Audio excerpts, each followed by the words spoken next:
Have you ever heard of Hillsong Church? Yes, I do know Hillsong Church. Hillsong is an evangelical, musical, big church. I've heard of it, I think mainly through Justin Bieber. It was the first church that I actually went to in New York City. I went every single Sunday. I know it's a very large international community that's reaching the far corners of the world to kind of spread the gospel. Come on, lift up some praise to that!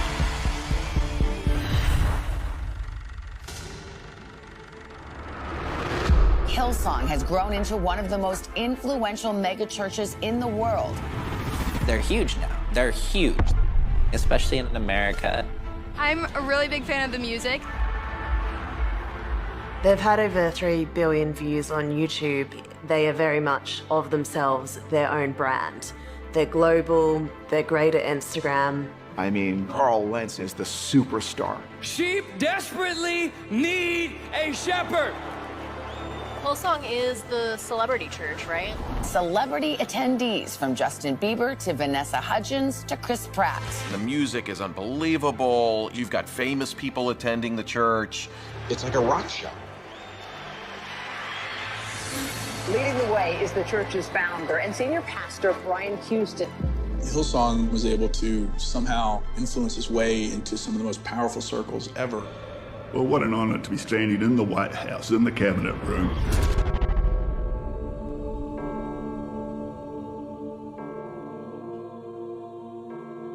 Were you surprised when it all kind of came crashing down? It was a huge fall from grace. Carl Lentz is working on damage control. Nothing about Hillsong surprises me. Hillsong appeared to be succeeding, building a global brand before a dramatic unraveling. I swear by Almighty God. This is gonna get ugly for all of us.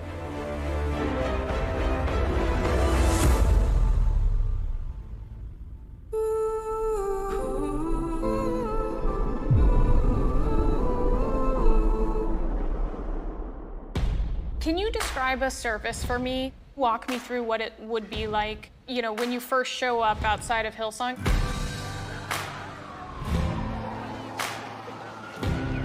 You could arrive an hour before service and there would be a line starting to form around the block. We would always be greeting people, probably carrying trays with snacks and things. There was already that excitement and buzz. So doors would be open. You would come in, big posters saying, "Welcome home, you belong, come as you are." The first thing you see is a welcome team. They're usually the nicest people. You know, Richard, you're amazing. We're so happy to have you here. We can see great things for your future. You know, we really love you. They really make you feel welcome, make you feel wanted, and make you feel good. Everyone's wearing what they want. There was diversity on stage and among the people in the pews. Hillsong is a safe space for them. I could be whoever I wanted. People didn't care.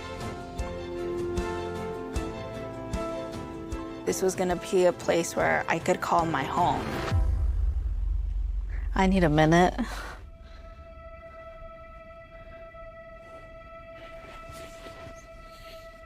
That it hurts to look back because I was so into it. I was so embedded in it. I wanted to believe it. They make you feel so good, and before you know it, you know you're right in it and you're committed. But unfortunately, there's something more sinister under the surface. I found when I left, I genuinely believed I was the problem. Sorry, I'm getting a bit emotional.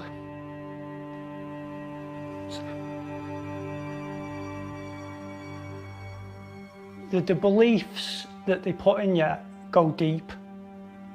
They really get in your head. Now that I look back, I'm like, damn, that they're trying to manipulate you into receiving and accepting the abuse that they're causing. It was traumatic, and it could have taken my life if I stayed a minute longer.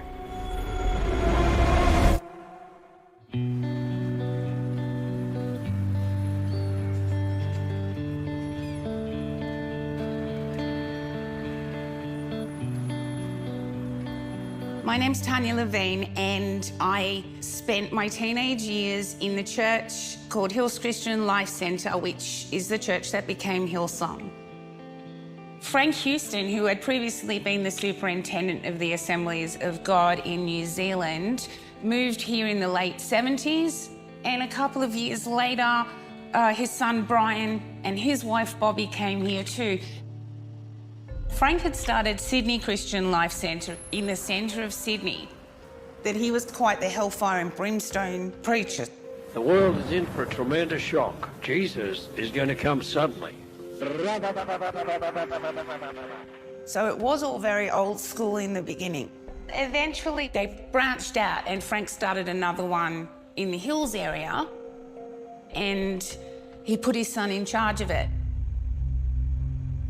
It was a really warm community, family environment. There were like 300 people when we started there, and it was in an old warehouse. And somewhere in those late 80s, things really changed. So let us dance and praise the Lord. Whoa! Let us dance and praise the Lord. Brian really wanted to start expanding, but we're just a small little suburban church. We don't know how to really reach people. So Brian went on a trip to the States and made friends with a guy called Casey Treat. You can prosper in your soul. You can rise above those negatives. Promise to those of us who know beyond a doubt that we are his children.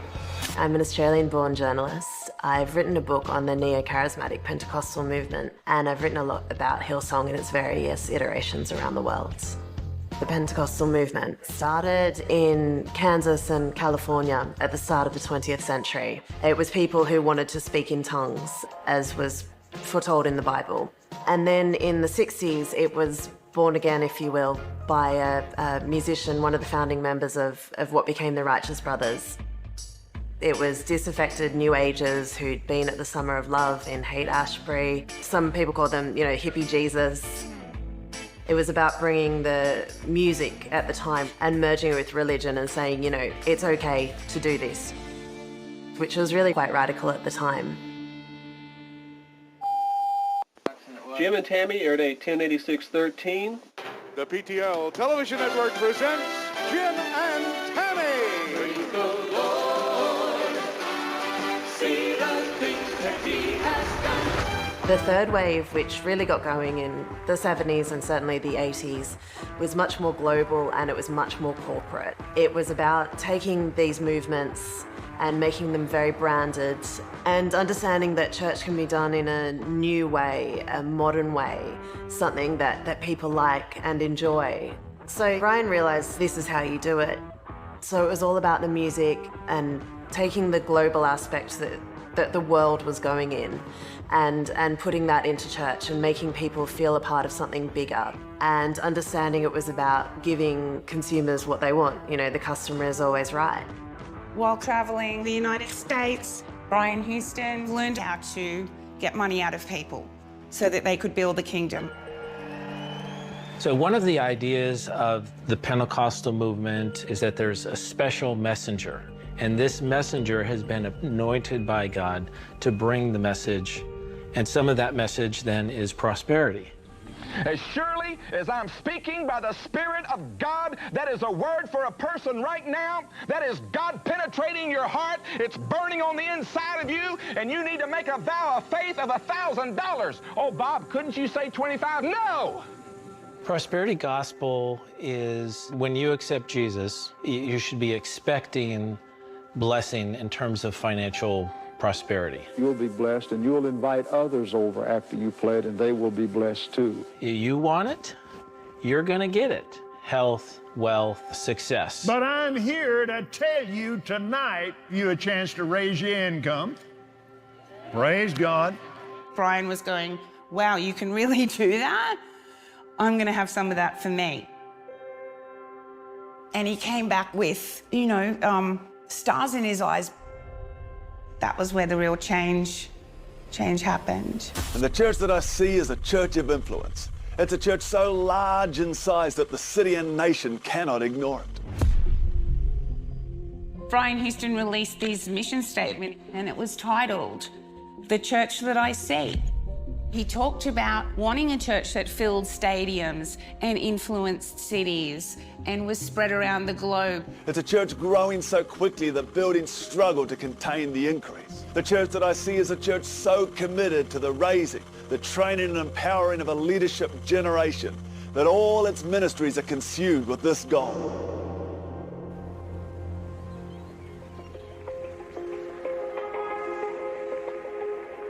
Brian Houston was very clever at packaging what his father had done in terms of planting churches and being a part of the Pentecostal movement, but really modernizing them. And understanding that it's just about, getting more people in the door. It really got going in the early 90s with Hillsong worship. That was when they really hit on the music angle and how popular that would be and started spreading it around Sydney and Australia. Our fastest-selling praise and worship album is God Is in the House, another live recording from Hillsong's Australia. Growing up in Sydney where Hillsong started, I did have a friend who invited me to a Hillsong evening, which was a stadium spectacular. My parents were a bit sceptical about letting me go, but this is part of the appeal of Hillsong is that, well, there are worse things your 15-year-old daughter can be doing on a Saturday night. So they let me go and I experienced it. I didn't really think a lot at the time, but I saw Hillsong come to prominence and realised that I'd experienced it without really knowing. They had a former child star, Darlene Sheck, that with our God, all things are possible, who helped bring about Hillsong worship music. She was very much tuned into the musical culture of the time and made good music, and Hillsong started producing that.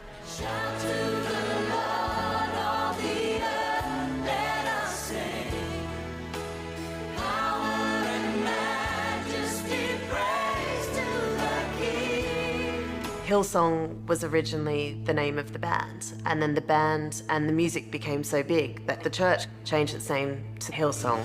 Love you so much, Jesus. Hillsong started producing it well and exporting it overseas, and the brand really took off from there.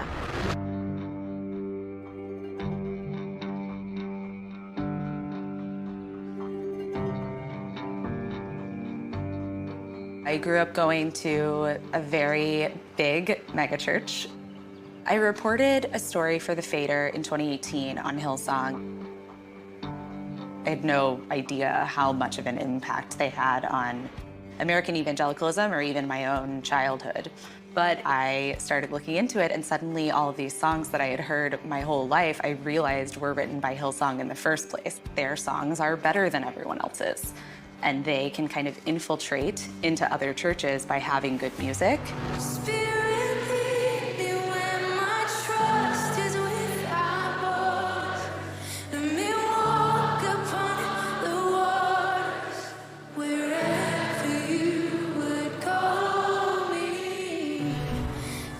What Hillsong did was kind of marry the music that they wanted to sing in church, the themes, with contemporary music. So early Hillsong music, the 2000s, sounds like 2000s pop. Today's Hillsong music sounds like Coldplay.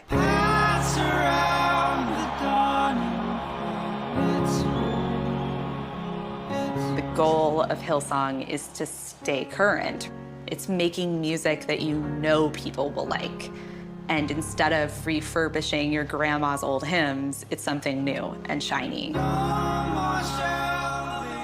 These kind of swells of emotion and huge, momentous chord progressions.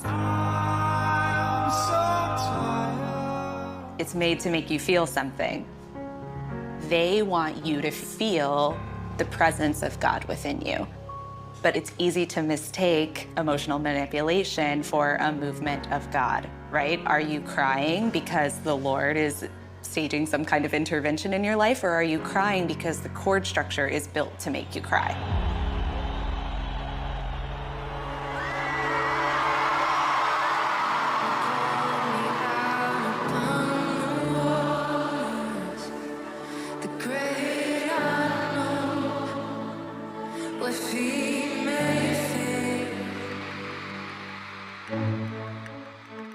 So if you go to Hillsong any week, there are songs that even if you went every week, you would have never heard because they're new. They're being tested live on the audience every Sunday, which is kind of funny, right? You say like, you're going to worship, you're going to like experience your faith, your once a week practice, and unbeknownst to you, the people on stage who are leading you in this like emotional worship are testing their new products on you, right? It's kind of a weird dynamic.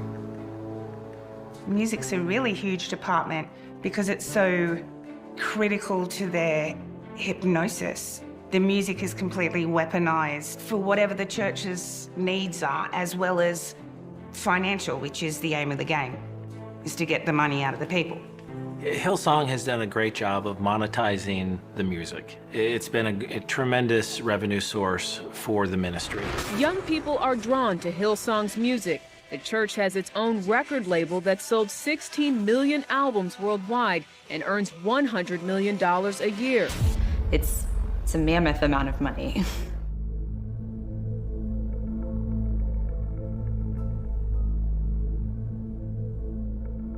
You know, it's just about growth. It's about expansion. They very much want to spread their tentacles as far as they can. Brian always said, without a vision, the people perish. He had global expansion intentions, upfront, explicit intentions to take over the world with his church.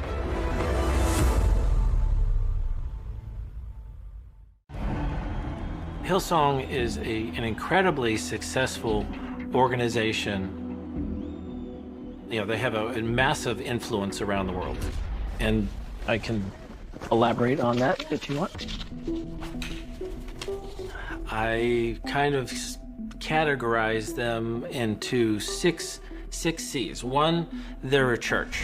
Proverbs 4 verse 25 says, let your eyes look straight ahead. Then they have the concerts.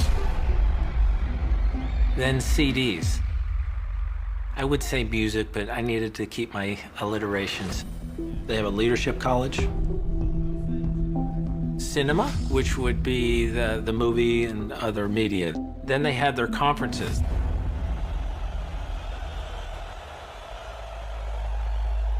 From an organizational and marketing and communication standpoint, brilliant. You know, listen to my music on a Sunday, come to our church, you like the church, come to our conference, and they definitely feed on each other.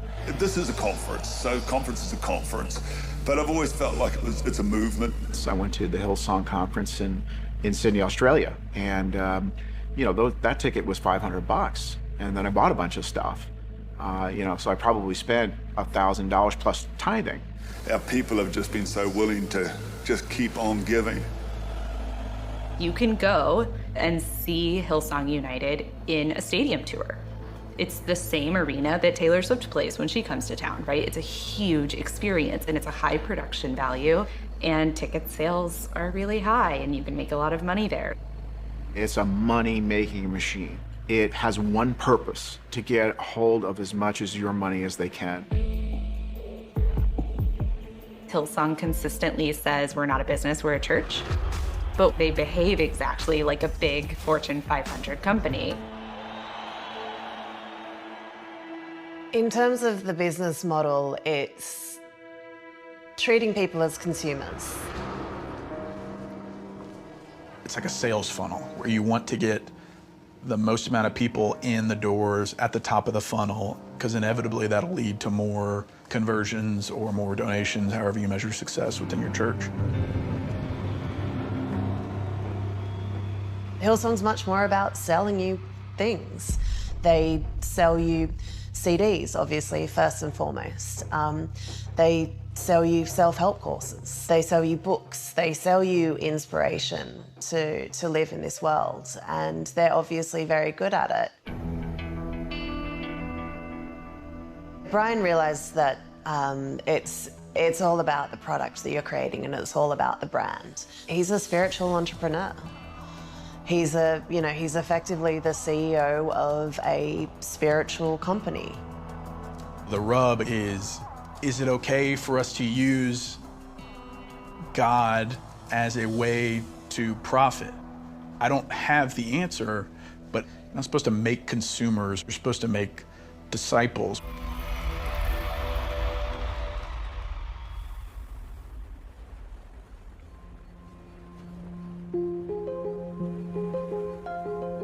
Brian Houston had his sights on expanding globally. By the end of the 2000s, they really wanted to get into the US market.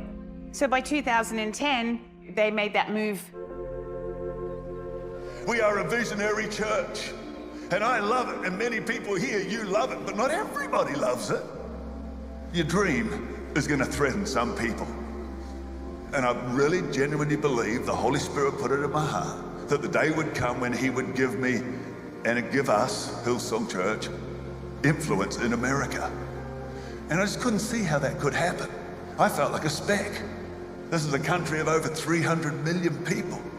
But I've learned to trust God.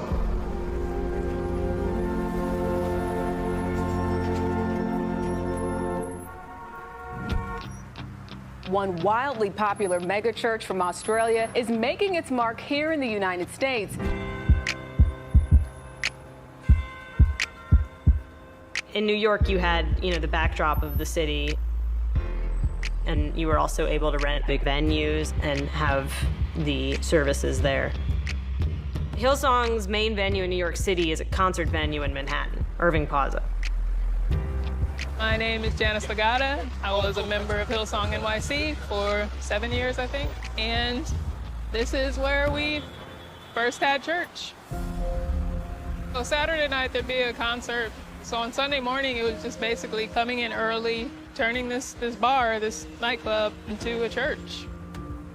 There would be a long line going that way, at least to the end of the block, and usually wrapping around. And so having that kind of line there, and at a venue like this, it looks like it's something cool.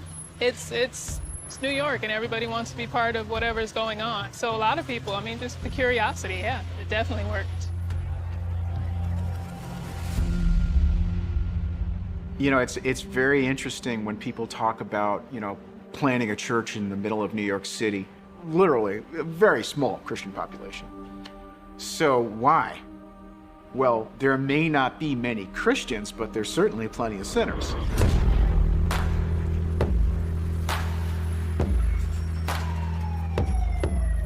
They find people who are looking for answers, having personal struggles, and sought those people out and recruited them. So what happens is, to the non-Christian, or the fringe Christian, if you will, the non-believer who gets drugged to church by his or her friend to listen to this music and in this wonderful motivational speech, are like, oh, this is Christianity, this is easy.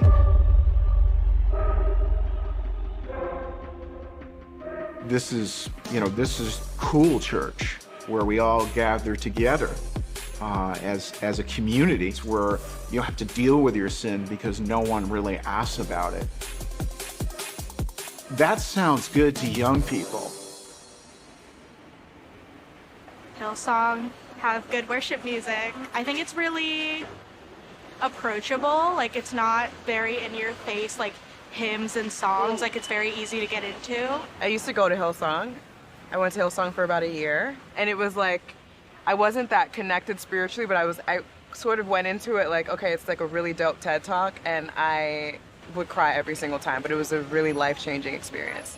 I actually used to go to some of their events when I was younger and going through my life crisis. It's very emotional, I feel like, for a lot of people, and that really, even if you're just kind of there and unsure of things, which I was young, I was looking for, community and stuff like that, it can be really, addicting in the best sense of the word. Hillsong, at the time that they were starting the New York plant, I knew Hillsong itself was anti-homosexual, the no sex before marriage, all those things. I knew that they were that still, but it was always about purpose. It was always about trying to fulfill your dreams and getting people of my age group, which was early 20s, early mid-20s, to serve one another, serve your community. That right there was exactly what I needed for social interaction, was to be at a church, a mega church that's full of people and getting connected that way. Another thing that Hillsong has done really well is what I call nightclub rules. They're very good at understanding that to get young men into a church, it's very handy to have a lot of young women. They're very good in saying, hey, this is church done our way. This is different to what your grandmother's church is. You know, if you don't like it, that's cool, but just come along and enjoy yourself. And that really worked out. It goes back to demographics. It goes back to marketing. It goes back to a well thought out business plan.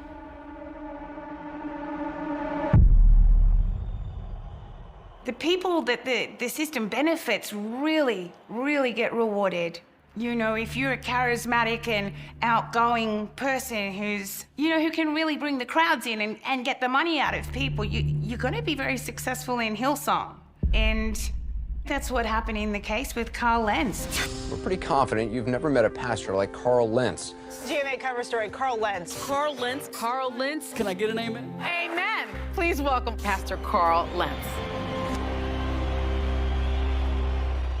My name is Carl Lentz. I pastor Hillsong, New York City. I'm from Virginia.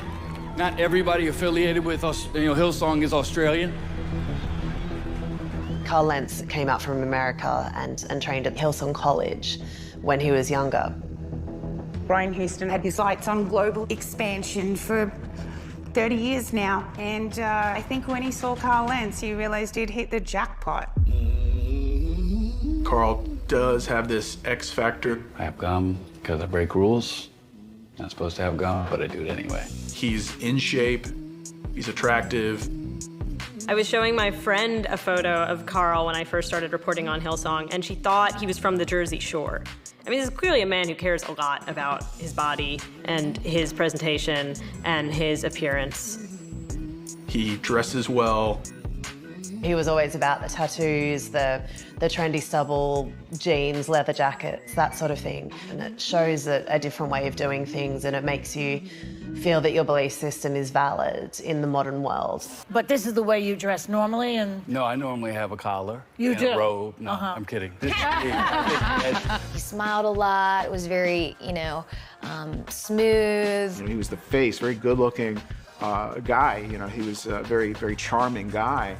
He had a beautiful wife, with beautiful children. He was just like, wow, this guy is, he's really something. I'm not the same. I don't think the same. I don't talk the same. And I don't know if greatness is in my future, but I do know that I feel God's hand on my life, and I'm trying to find ways to tell people about it.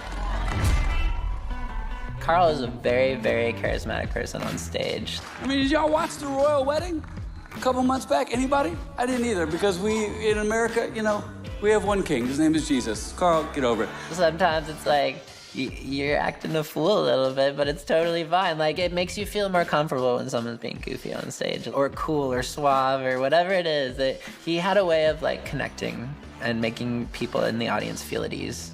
He brought a very fresh, charismatic, fiery energy.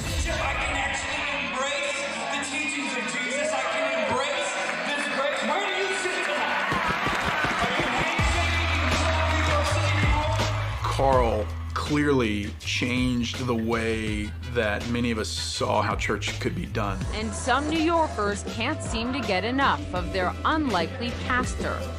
Carl Lentz, he's drawing people in to Hillsong, New York. You should see that line on a Sunday morning. So Hillsong East Coast YouTube, subscribe if you haven't yet.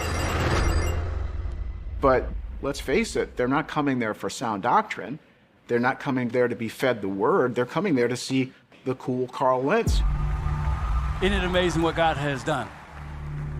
And I have a feeling that the best is yet to come. I don't like to say celebrity pastors, but I do feel like there is that kind of celebrity pastor environment that we're living in right now. But I found out about Carl and knew that I wanted to attend his church when I came to go to NYU. That guy was iconic. There was the glasses. Like, he just was like he was really confident. But you can tell that it was coming from like a super authentic place. Like, he was someone that was genuine. And he'd been through shit, but he had confidence. And he could get you engaged. I mean, personally, yeah, it was cool when other pastors came, but when it was Carl, I was like, I'm glad I came to the 7 p.m., you know? A few years ago, I started an Instagram account showing megachurch pastors wearing expensive sneakers. I noticed that there were a whole slew of pastors and worship leaders that were wearing the most expensive streetwear out there. Supreme, Off-White Jordan collabs, Gucci, Louis Vuitton, all these incredibly expensive brands. And I called it Preachers and Sneakers. It was not meant to do anything other than just to make your friends laugh for a second and move on. And then in 4 weeks, I had 100,000 followers. So I'm just in the middle of this, watching this account grow, not knowing what I stepped into, but knowing that there was something important happening because people were freaking out. I think that everybody just had this thought in their mind, like, hey, it seems like these guys are getting rich off of the gospel, or it seems like these guys are just building their own brand while also asking for donations, or like it seems like these guys are making serious cheddar off of a role that is funded by sacrificial donations of people that are trying to further the kingdom. And so the sneakers were just the way into that. My first post about Carl Lentz was a picture from his Instagram where he's wearing some Nike Air Fear of God sneakers. And the shoes at the time were reselling for like $800. And then I posted another picture of him wearing a Supreme Louis Vuitton hoodie. And what are you doing this conference? Hanging out? Yeah, we've been hanging. Wearing Supreme sweaters. Just wearing sweaters. Just living the dream. You've been living the dream, honestly, right? We have been. That hoodie at the time, I think, was on the resale market for like $10,000 or $15,000. The prices were insane. I'm a big fan of my church, and even though it's got like 10,000 members, they're transparent about their money, and I think that should be the minimum expectation of a church that's bringing in $100 million a year. I'm pointing out the standard and saying, collectively, are we all okay with this? As Christians specifically, maybe this is the best way to do church. Like maybe this is the best way to treat our pastors by showering them with gifts and private jets and courtside seats and all that kind of stuff. But have you ever questioned if it actually is the best way? And people would get mad at me for that.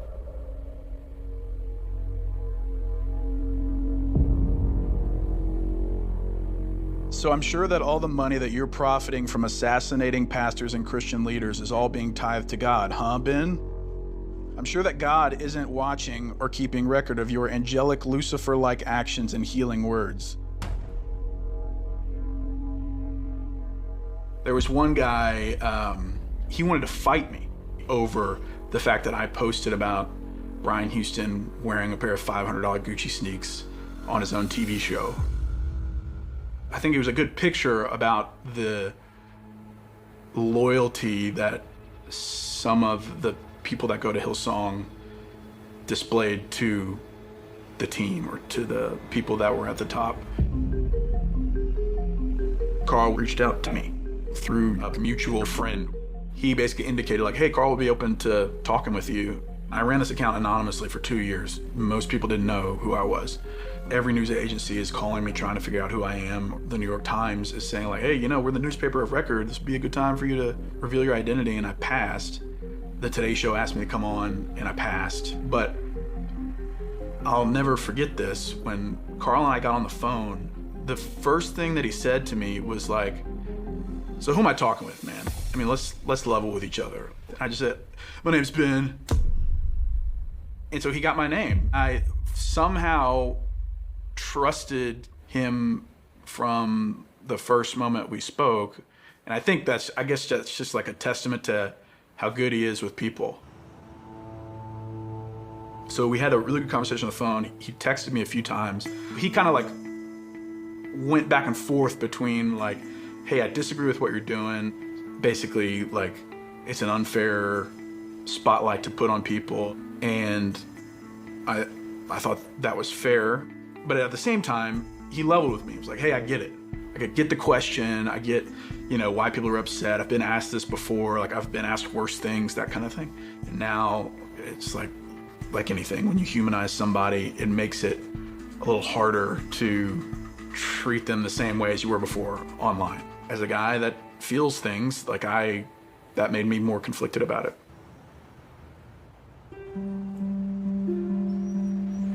In the early days, being a stage manager, I was one of the people he just saw all the time. So we just kind of clicked, and I don't know, just something about when you shook my hand, the way he looks at you, I was like, oh, okay, like I'd follow this guy anywhere. Like he just seems so genuine. There are just some people who just have that thing where they can just connect with people really well, and he's got that. I think people can get into preaching for the right reasons and with the best of intentions, but getting the fame and getting the attention as a species, like, we are not good with power. You can keep your new normal. I'm going after a supernatural revival. I'm not going to stop my own growth until I get there. Like, power corrupts. I will not slow down.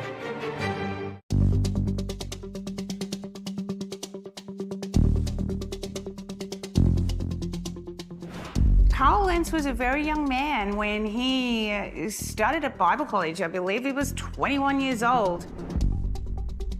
He was very quickly brought into this system because Brian Houston can profile people so well and can tell, who's going to play the game and who's going to resist it.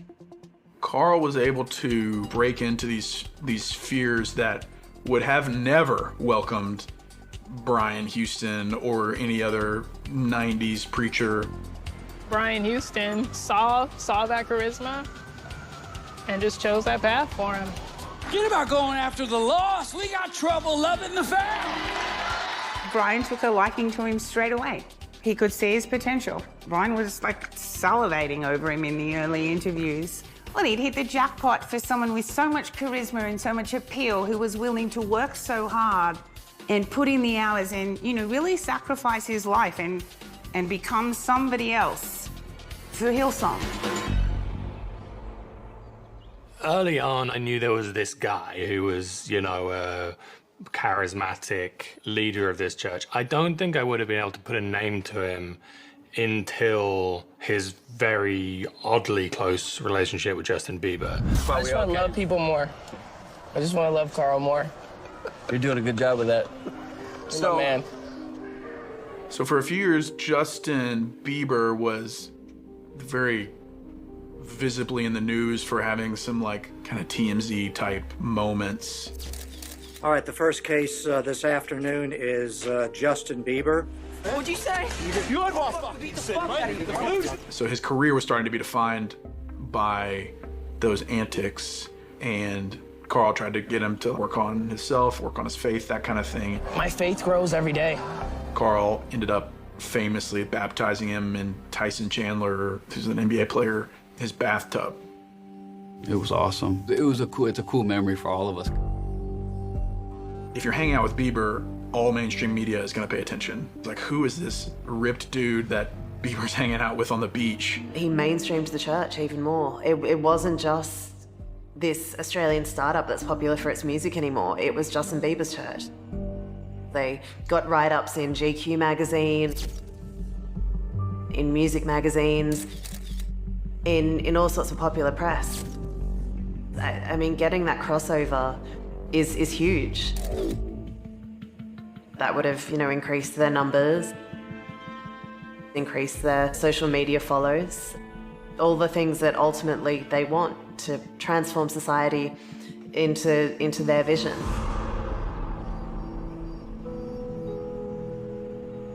Celebrities love Hillsong. Selena Gomez used to be a congregant. You went to Hillsong. Yes. Our friend Carl Lentz, who we love. We love I was just texting him. Yes. Kevin Durant. The Jackman family, Bono, Lenny Kravitz. These are the people that I've run into at Irving. Kendall Jenner was pretty involved. Carl's church was that famous group, all the famous people. That was really his church. There's just this obvious culture at Hillsong of celebrity worship. Again, that's the marketing ploy. When that word gets around, it's kind of like a restaurant. Oh, somebody famous came in last night. Then you'll see, now with social media especially, you'll see more people in that restaurant the next night than you've ever seen before because a celebrity was there the night before. Hillsong's the same way. Oh, I might see Justin Bieber? I did know that Justin Bieber goes to a Hillsong church.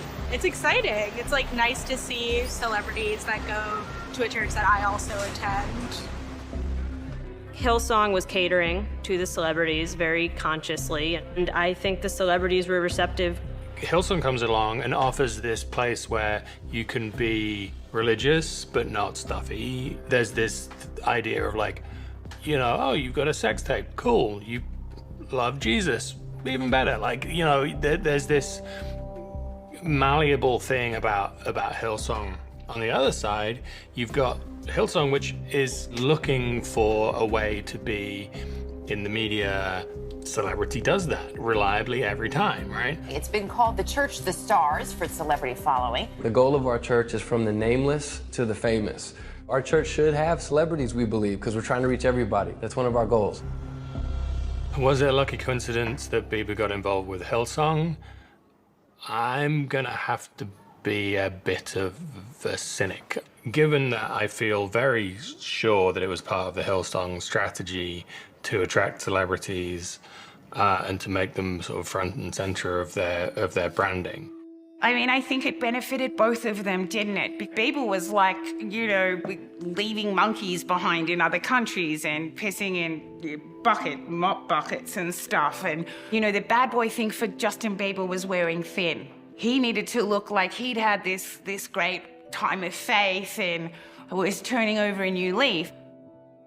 So they really worked out well for each other at exactly the right moment. Is it possible that they just ran into each other on the same day? Yes. I'm not. I think it's far more likely that Carl Lentz saw an opportunity in Justin Bieber and took it. When people have the aura of celebrity reflected on them, you're suddenly very attractive to lots of women. Yeah, he looks like a hunk. There's photos of him walking around with Justin Bieber where Justin Bieber looks bad.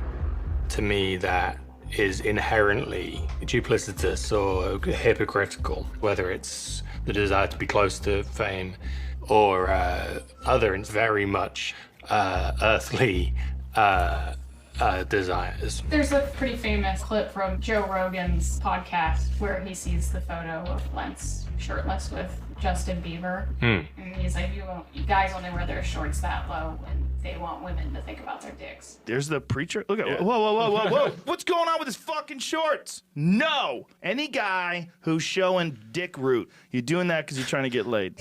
Jesus does not want you dressing like that. The motivation seems to have been to use celebrity, use glamour to amass a following, to amass power, to amass fame. Someone like Carl Lentz, who has these goals in mind and saw an opportunity to bring Bieber on board. And this may be a jump that's unfair to Carl Lentz, but it's absolutely the Scientology strategy. If you want to raise your profile and get eyes on you, you get a celebrity, and that's sort of 101 stuff. I mean, this guy is seemingly friends with all of these people. And so it's impressive that he was able to build a network like that. And it's an influential network. It's like this person was able to somehow influence his way into some of the most powerful circles ever as a guy that represents the gospel, teaches the gospel. But then at the same time, for a lot of people, it looks like It was just a tool to build his own personal network.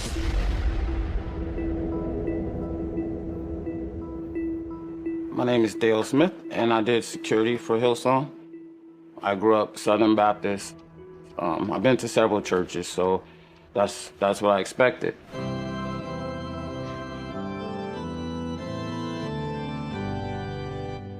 I do recall the very first day I look at my partner and I'm like, are we sure this is a church? Your venue in New York has thousands, not hundreds, like thousands, weekly. You're with rock stars, you're with athletes, and you have VIPs coming in who get special treatment. Stars and athletes and stuff like that, and you did see, and there was sort of like a tiered system when you were there, like, you know, they sat like in the front. It was sort of like being in a, you know, Jewish synagogue. It's like if you paid, you sat in the front, and if you didn't pay as much, you sat in the back. The reserve seating just got progressively more and more and just more intense. When I first started serving, I accidentally sat a visitor that was coming in to participate in church in the VIP section. And one of the folks that was a leader pulled me off to the corner and scolded me for it and told me that we don't put normal people in the VIP section. I would always wonder, where would Jesus sit if he was here? Would he be allowed in the green room in the VIP seats? You know, it's just, what are we doing here? Thank you guys for waiting. We didn't expect to be at capacity already. That is how Christianity is then. We're all looking to figure out what caste we're in. It's like, if you have this idea of VIP, these Christians need to have special treatment. It's tiered. I mean, it's classist. They have banners that say, welcome home, and you belong, come as you are. But there's terms and conditions to my welcome. It doesn't feel like a church. It feels like a business or a concert. In particular, when Pastor Carl came down.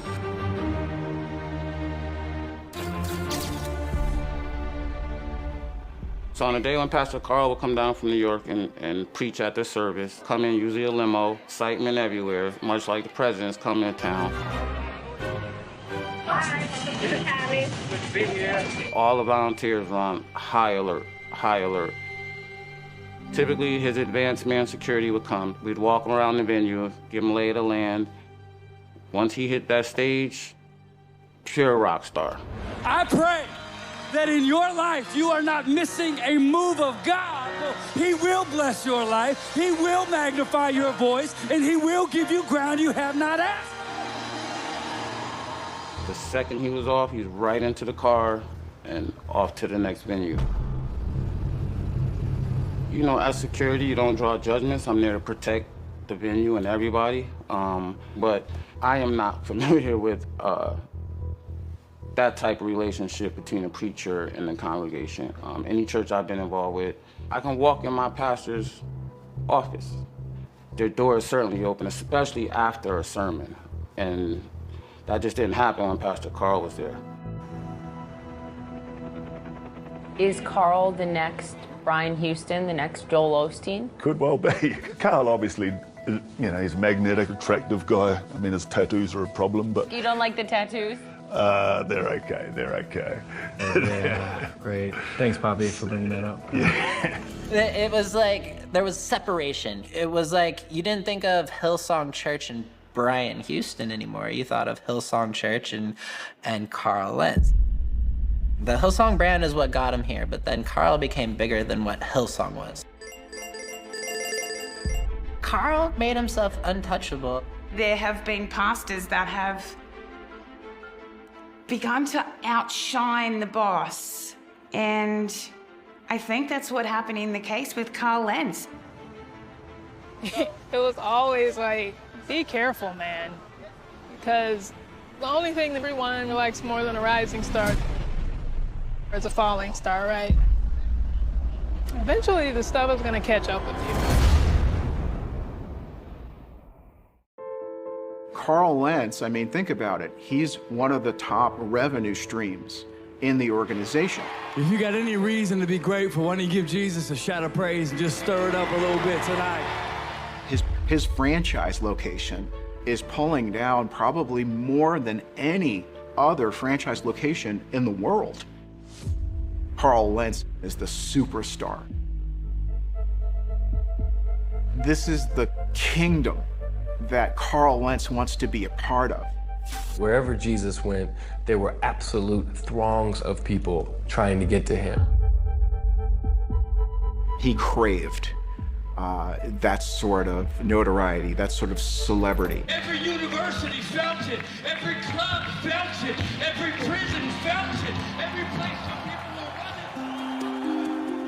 running. I think that narcissism and control does not have a place in a pastor position. They should probably be a comedian, maybe even a public speaker, but the pastor is supposed to serve.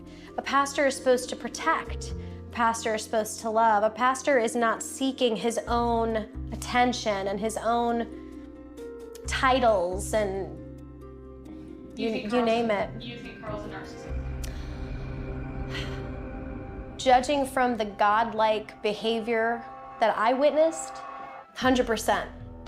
I do. Carl was definitely a narcissist.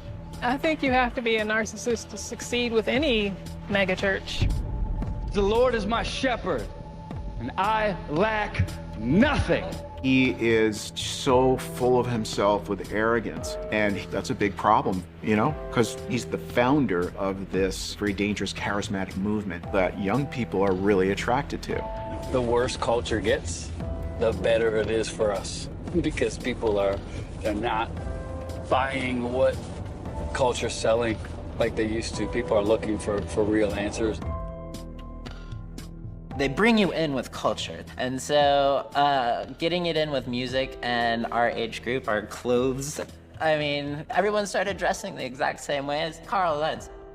I mean, would you say that you guys were idolizing might be a strong word? It is a very great word. Idolizing is a perfect word because Carl Lentz became a cult leader to a bunch of people like me that ended up trying to follow into this thing of, I want to be big and powerful and cool and have people want to be on fire for something and lead people. Carl became a cult leader in your eyes. Yes. Oh, yeah.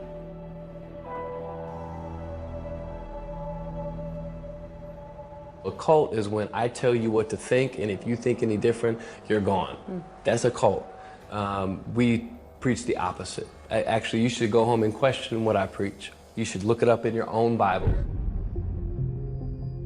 Is creating a brand or an idol out of a pastor or preacher problematic?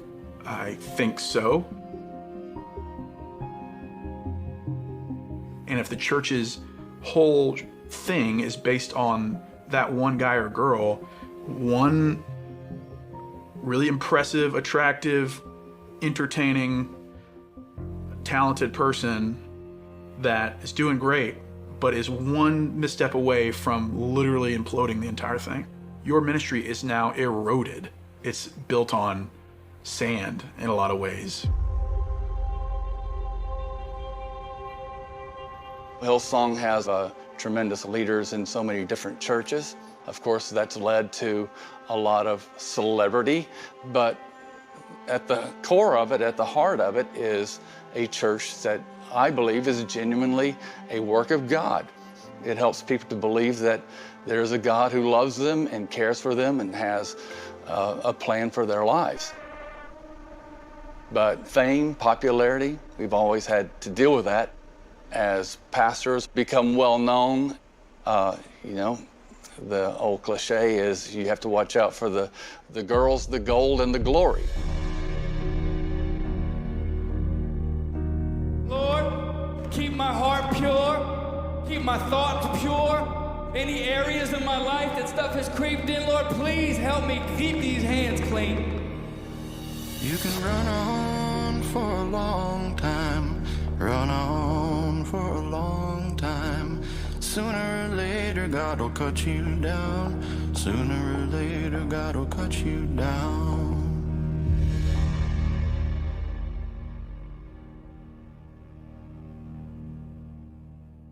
Carl have a lot of blood on his hands, you know, let's put it that way, that he needs to clean.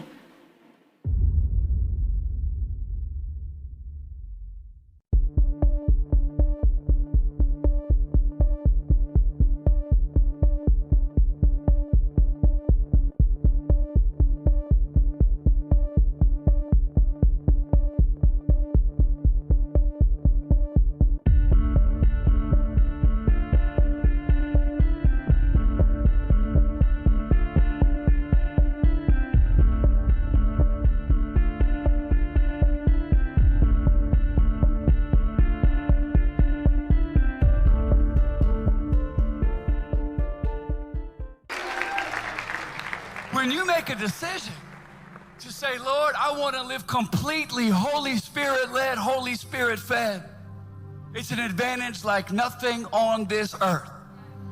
You don't have to, though. Good luck with that. Good luck trying to stay sexually pure on your own. How's that working out? It got real quiet. Good luck. When we talk about Carl and purity, wolf in sheep's clothing is honestly the mental picture I get.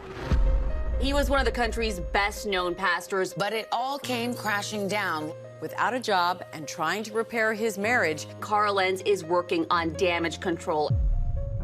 To hear that person that shamed me about purity and sex had his own problems, I don't know. It is hard.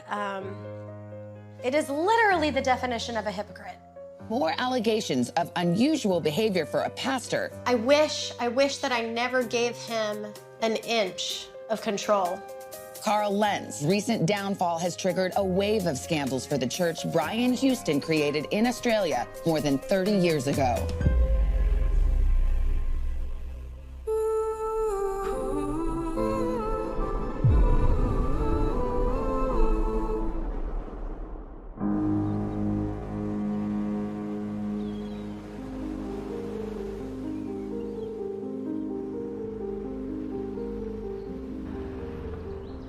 We are at our old stomping grounds, Frank W. Cox High School.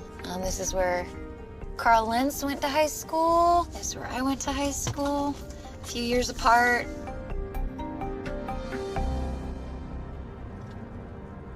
Speaking of the devil, I mean, not the devil. Wave Church, yes. Where it all began. I'm Jacqueline, and I went to Wave Church for 17 years. So from the time I was 17 till 34. I'm Sammy. I attended Wave Church for about 8 years and interned under Carl Lenz, who was the pastor of the young adults ministry before Hillsong. My kids still wave to the church when we go by. Really? Yeah. How are they about that? They didn't understand, like, why we left their friends, you know, and that was the hardest part for us, too, was just leaving behind friendships. I've basically just had to explain, like, well, you know, Mommy didn't understand that the way I was being led was not the way God wanted us to be led.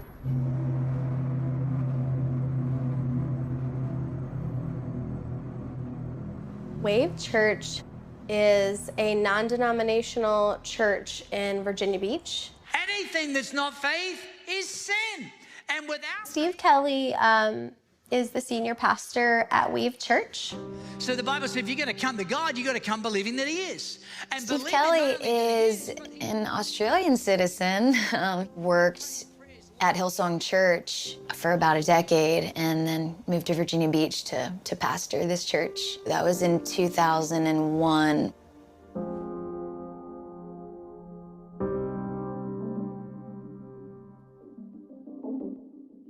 I loved the people there. I thought that it was very deep. You know, I thought it was not super surfacey, and I left every week feeling like hopeful. You can have hope without faith, but you cannot have faith without hope. Eventually, this couple was introduced, and it was Carl Lenz and his beautiful wife, Laura. We went to the same high school. He was 3 years older than me, and he knew my older sister. So I only knew a little bit about him from my friends, but he did have a reputation.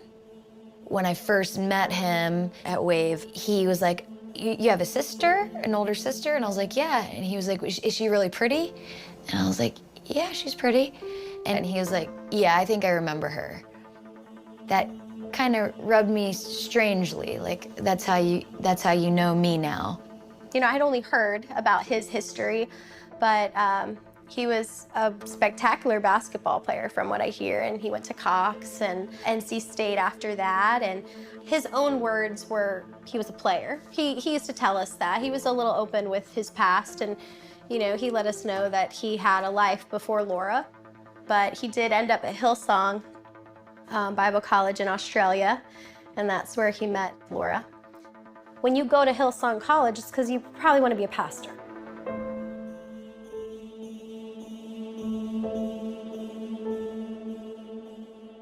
He was definitely valuable. More young adults started to be attracted to his presence at the church.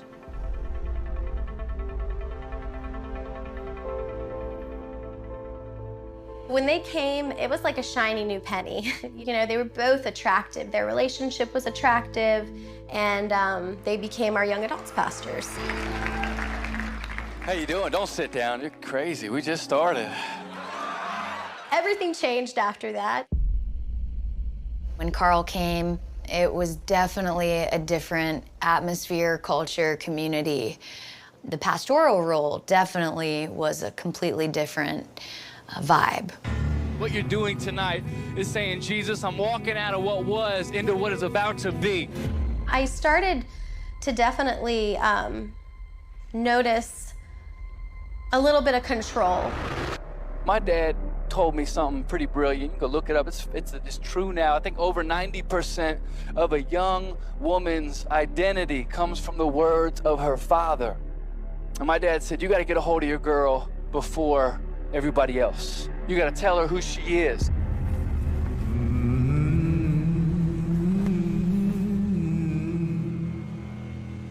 The previous pastor was way more gentle and compassionate and understanding around relationship dynamics. So I did notice there was a major contrast.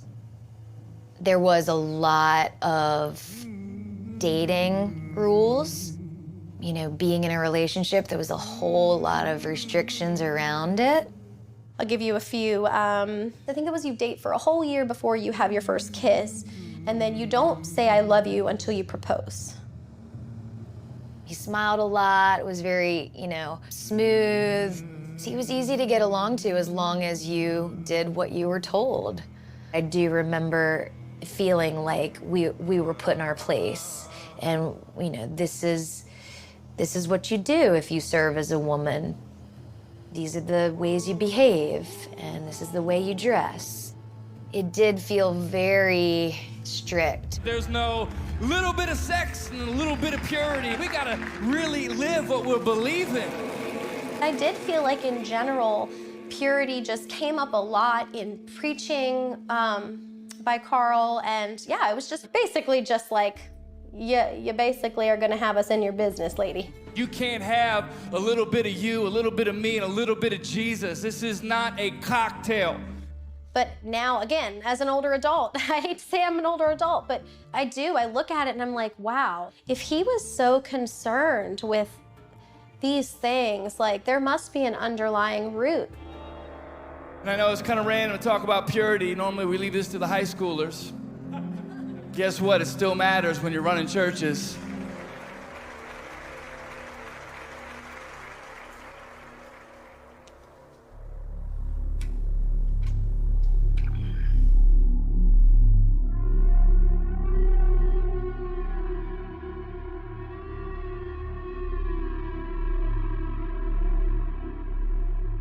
I was at Way for a few years before Carl left. The impression I always had of him, I remember I would go to leaders' meetings and he would hammer in our heads, do not have sex before marriage. He was aggressive about it. Lord, keep my heart pure, keep my thoughts pure. Any areas in my life that stuff has creeped in, Lord, please help me keep these hands clean. And all I could think was, man, this guy probably had a lot of sex before marriage. I think it's this concept, you know, the psychological phenomena of therapists who have all these issues, but instead of getting help for their issues, they're like, hey, let me tell other people they need to get help. Because when you're so vehemently trying to get a point across, all you're doing is not making your point. All you're doing is like pointing to yourself.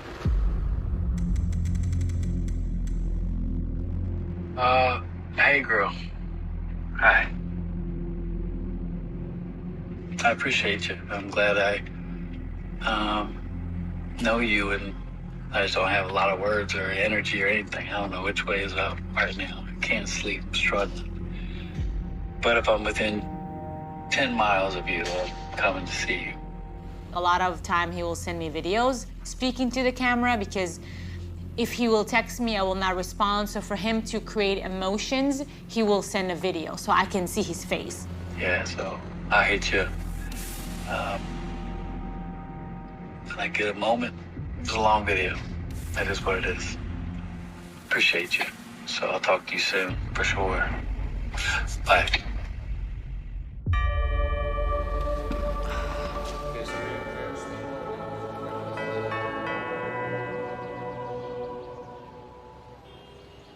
It started in May. It was a Friday. I was at the park by my house. I remember he was leaning on the bench, stretching. He was just looking at me. You kind of feel like, you know, when a man like looks at you different, watching you, or there's like this energy that is hard to explain. He kept staring. It was 6 o'clock almost, and the sun is about to go down. I was like, okay, I think it's time for me to go. And he started walking with me. So we were like really nice chat. He said to me, you're from the Middle East, the most beautiful women come from the Middle East. And then we kept walking, and he asked me a bunch of questions. I was like, oh, we just met, like, you know, you need to chill. We walked towards the end of the park, and I was like, yeah, I'm gonna go this way. And he's like, yeah, I'm gonna go that way. And he grabbed his phone and he asked me to write my information, but I wrote it on his note section. I thought really weird, because usually when guys ask me for my number, they don't put it on their notes. I said, can you send me your last name, because I would like to save you in your phone. He said, oh, you know, like when people Google people, it's like, it's not a good look. It's better to get to know the person before you look them up. I'm like, that was the weirdest answer I ever heard. But I'm very picky when it comes to who I'm attracted to, and I know that with this situation, it was very different. I did feel attracted to him. And he said, I'll text you later. If you're free, we can have some tequila. That's what he said. And I was like, okay, sounds good. So I walked home, and I at this point, I had to like look him up. I was like, oh my God, how am I gonna find out this person? I mean, I'm not gonna hang out with him tomorrow, and I don't know who he is. So I went online, and I found this way to like look up numbers, and that can give you everything about this person. And when it did come up, and I was like, oh my God, I've seen this guy before. I've seen him when I went to the church. What do I want more? Do I want this happy, worldly, fleshly stuff, or do I actually want more of Jesus? When I was going through a divorce, my good friend took me there because I was really depressed and I was going through it. Matthew chapter 5. Do we have anybody who's like brand new to our church, just checking stuff out? Someone give me a wave. It was funny to me how like I got to see this individual or kind of know of him years ago, and all of a sudden he's in front of my face, right? He messaged me. I said to him, are you married? And he said, yes. And I said, for how long? He said, for 17 years. And like, listen, at the end of the day, we all end up falling into a place where we're attracted to something, and then you kind of play yourself because you know you walking into where you shouldn't be walking. When something is unreachable, you want it more, right? He ended up coming to my house. I told him, listen, you know, I'm not judging you, but I wanted to tell you that I have looked you up and I know who you are. I just wanted to know, like, there's anything wrong with your relationship, why you here, like, why you're in this position, like when you're sitting in my house. He was like, I never done this before. There's nothing wrong in my relationship. He's like, I know when I see someone and like, when I saw you, like you have everything I want in a woman. For me, it's like very odd. I feel attracted to this individual. Obviously, this is a dangerous zone. But then also ask yourself, why will be me, the girl that saw him when I was broken in 2013? Then years after, the same person, you see him at the park. Like, what is the coincidence that happens? Because he keeps saying a lot that we're so similar, me and him, that we found each other because we're both broken. And there is sense in that when he said it, because I'm a very big believer that those coincidences are made to happen. Like, I think I did have a purpose here. Something in me told me, like, this is like such a huge and strong connection. We met on Friday. Saturday, I saw her briefly at the park, and then Sunday evening when he came to my house. That was the first time that we actually got to kiss. Hey, girl. Hi. Hey, girl. I'm just flipping through my Bible, and it's incomplete because I'm in the book of Numbers and yours isn't in there. Hey, girl. Do you feel like Carl was a womanizer while he was at Wave Church? Yes, I know for a fact. I had a friend who, Carl tried to sleep with her. This was a very, very known thing about Carl. I think people like him are just very intuitive of where they can go to pray. P-R-E-Y.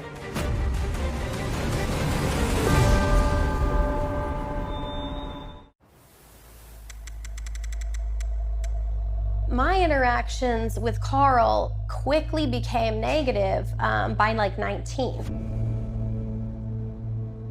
Me and the guy that I was dating, we'd been dating a year at least, and we, I don't want to say fell into sin, because we made a decision to, have an intimate moment. I mean, we both felt guilty immediately after. We were so young, and we really did love the Lord. We really did, and we loved each other too.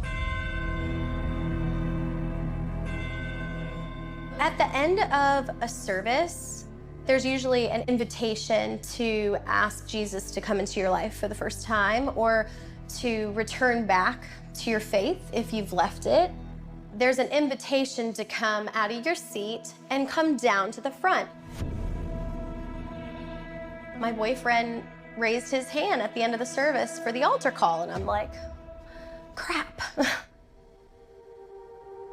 So I raised my hand and we went forward together. Then there's an invitation to a room that's a little quieter. It was me and my boyfriend, Carl Lentz. No female was present, and Carl led the discussion. So we shared that we had slept together. We were very forthcoming about our sin. It was literally one time. And Carl asked, did you use protection? And I interrupted, yes, of course we use protection, And his next response was, well then it was premeditated. There's nothing good that is gonna come out of that conversation with Carl when you're admitting your fault, but I kind of expected a different response from him, to be honest. I just went from sharing something so personal with you, and now my answer, you're using it to shame me and condemn me.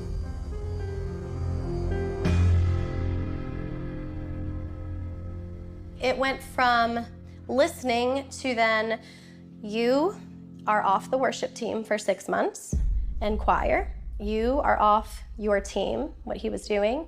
We do not think you guys should date. You should not text, call for at least 6 months. And it still chokes me up, because we could have walked out of that meeting and said, F this place. Baby, let's go somewhere else. We can find another church. But no, we walked out of that service and we were broken up.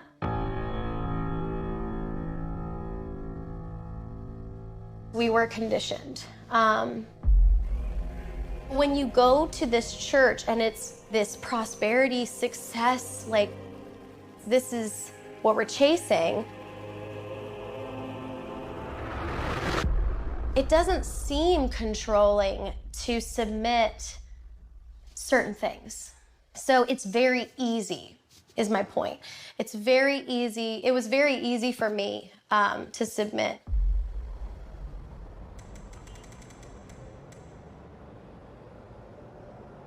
Can you give us a timeline of how long you and Carl were together? It was 5 months. So me and Carl were together for like 5 months. He kept coming to my house. Then at some point, he took off his necklace. He was wearing an eagle pendant. And he gave me the pendant and he started crying and he said he feels something about him not being vulnerable, but being around me make him feel vulnerable. I mean, later on, I realized it's bullshit. People that went to the church said he cries all the time on stage. But I remember sitting there, tears in my eyes. I don't know why I'm so weepy. I love people. If you're wondering if I'm emotionally unstable, absolutely. This is fake. It's all for show.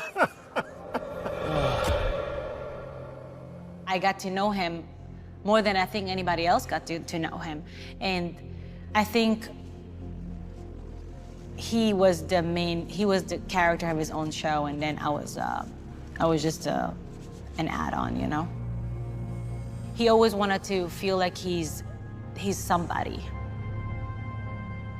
You know, I never been part of the Christian culture like that. I don't know what he really does at the church. All I know is that his persona, his chaos, brought chaos into my life.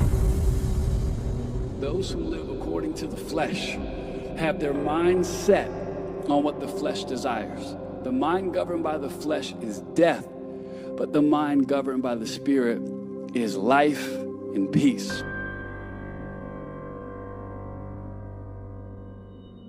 With that whole purity thing, when you mess up, it's not like there's no hope, because then there's marriage. So marriage is the new shiny penny. After Carl had the conversation with us, there wasn't really a lot of closure for me and that guy. Fast forward to my first marriage, which was only a year later.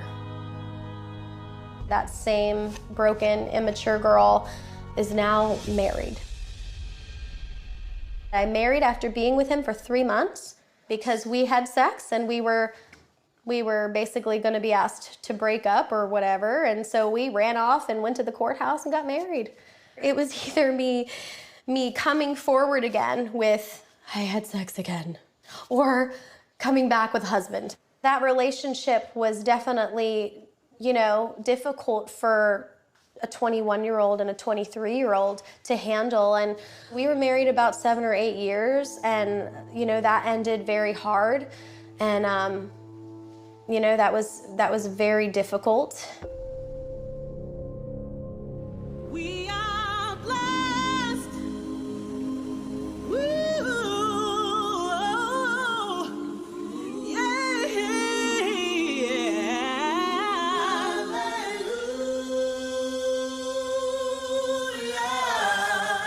I'm 41, been married for 16 years, and we were, thank you, 16 years. It's incredible. Marriage is not easy, it's just awesome. Throughout the months that we were seeing each other, it got to the point where I started to realize he does things that it's always convenient for him. He always gives a time frame when he can do things. I fell into a place where like I wanted to hang out, you know, with him, and then he wouldn't be able to do that. And it's starting to occur to me that it's always his way or no way.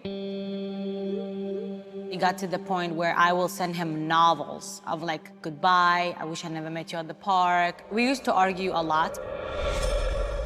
And when I started to pull back and say, I don't want this anymore, leave me alone, He wants to know that if you're walking away from him, he's not gonna let you walk away. He needs to be the first one. We have like a outlandishly complex relationship, and nothing has ever been normal. The more you say no to him, the more he kept coming back.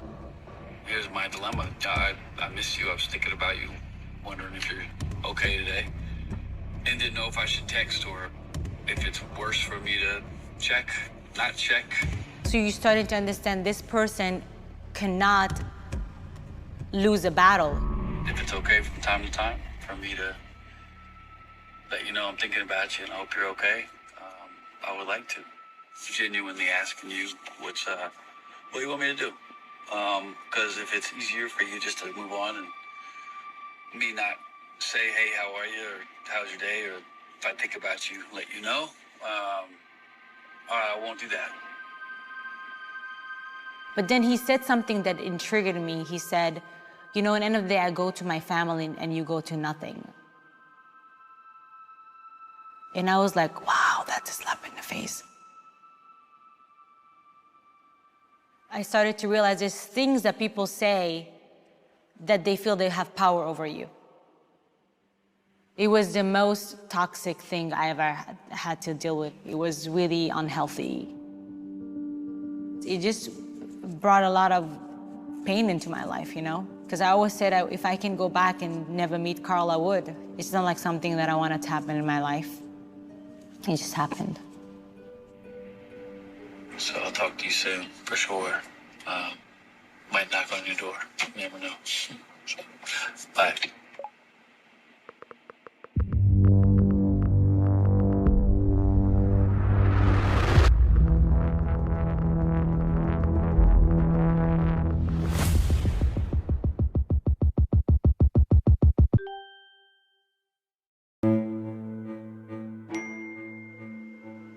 I got the message from him telling me that we can text, and they found out about everything from his computer at his office. And then he called me from the hallway where he was staying. He said, my wife just found out and I cannot talk right now, I'll talk to you later. And he hung up on me. Then when he came with his Instagram post, then I was like, you need to call me. And then he was like, I cannot call you right now. Like, I have paparazzi outside, blah, blah, blah. I was like, wow, like, I give a fuck about these people. The last time we spoke, we talked for an hour and a half, and he said he had to go and whatever, and he just told me, don't worry, nobody knows who you are, nobody knows about your identity. I paid a lot of money to bury your name.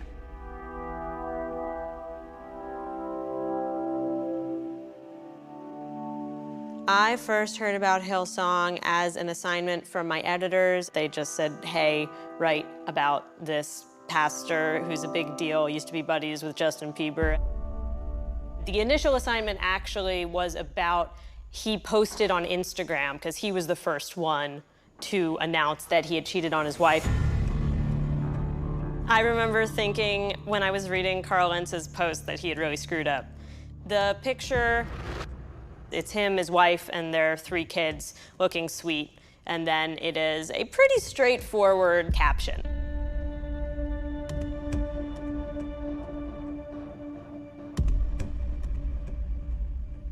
I mean, and it's such like a PR-ified Instagram caption on a sweet photo of his family, trying to play it down as much as possible, but it's pretty bad.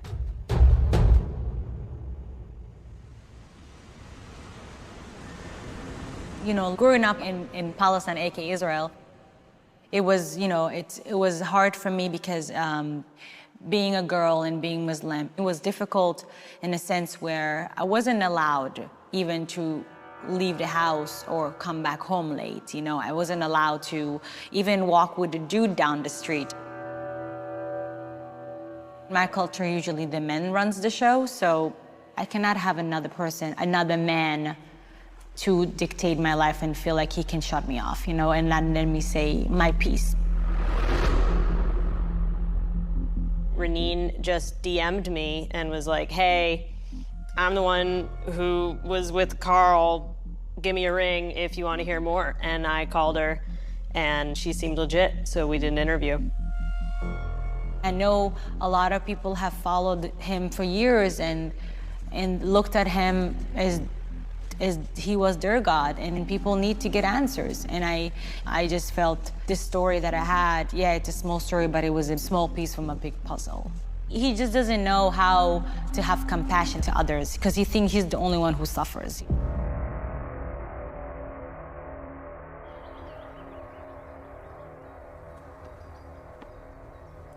When all this came out, I was really mad. It just makes you very angry that the same thing you were shamed with is the same thing that, it is literally the definition of a hypocrite. When I heard, it made me sad. I watched the news of the girl he was involved with, and I think that is what was most liberating. The way I was treated felt like I wasn't capable of making healthy choices on my own, and I needed his permission or his guidance in order to make healthy decisions for relationships. But the news gave me some perspective. That's God's position in my life, not a man, not a human. To realize that no matter how much power a person has, lies or illusions will always be revealed. The scandal came out in the open of what Carl did, and Brian was left with no choice but to fire him. These decisions are based on what's good for the corporation. Looking at the income that they would lose, the revenue that they would lose by dismissing Carl Lentz, it had to be devastating. So to get to that decision, I imagine it was very tough in their conference room. But Carl Lentz committed adultery. Brian Houston, he doesn't want that to affect the empire, just as any corporation would protect themselves against the scandal. Put as much distance away from that guy as you can. That's where Hillsong meets Hollywood. I mean, if you look at any Hollywood scandal, it's identical. The publicists for each side start spinning. And Carl Lentz has his version. Brian Houston comes out with a whole different explanation of why he was basically fired. There's a lot of things I miss about Carl. But having said that, there were leadership issues that I believe included lying, included what I would call narcissistic behavior. If you look at Hillsong's posturing in the Carl Lentz scandal, Brian Houston's up there with passion and conviction and making these statements like, yeah, we had to get rid of Carl because he was bad, I questioned his morals and things like that. This is the devil calling the devil the devil. If we unravel or start to peel back layers of Brian Houston, he'd know better. Hillsong is so much about narratives and personal testimony and media savvy that they want to control that narrative. They want to control what people are saying about them.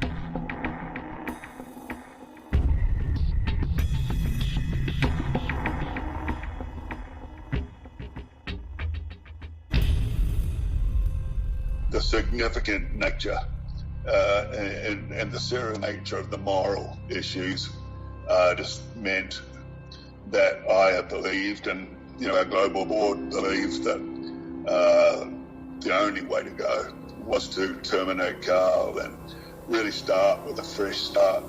Can I say something to you?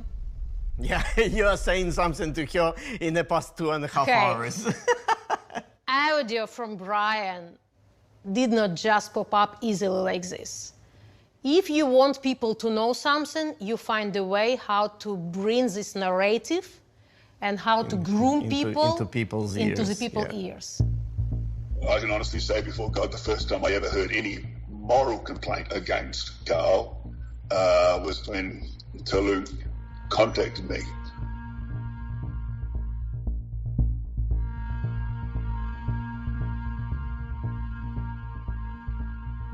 And so if anyone's wondering whether this was something we knew about, no, it's not. Brian probably wanted people to know that he did not know. Yeah. But he knew because I told him so, personally. We were senior pastors of Hillsong Church in Kiev for 17 years. We left Hillsong in 2014.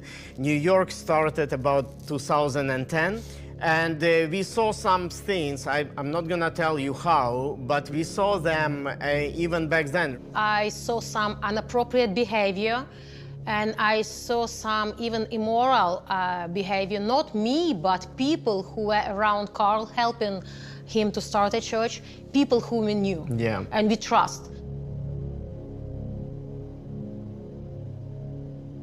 You were brave enough to go to general manager in Sydney and say, this is what we hear. We need to deal with it because this is gonna be, gonna get ugly for all of us. We would say this openly. No one really paid attention and we were shut down because probably Carl was given like... There are double standards in this situation, and it was like this with Carl for sure. Church leadership needs to take responsibility for their decisions and for their mistakes. Covering up and dealing in secrecy, it's a pattern for Hillsong Church, and that's why we got so many scandals.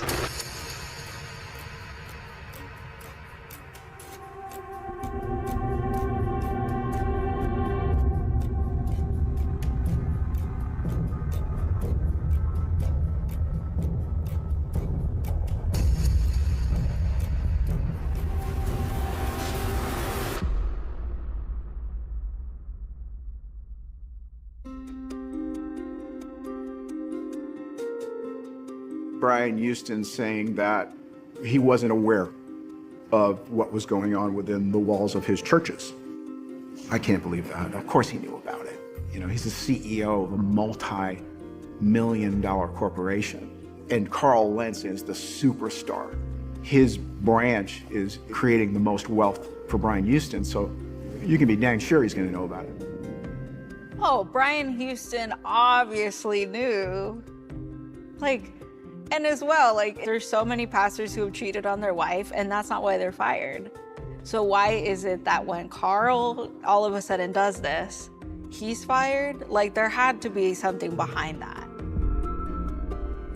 You have the Carl Lentz ego, and then you have the Brian Houston ego, and some people may think that Carl was eliminated because he was getting more popular than Brian Houston. Whether that's true or not, I have no access to that, but I can tell you that I believe it.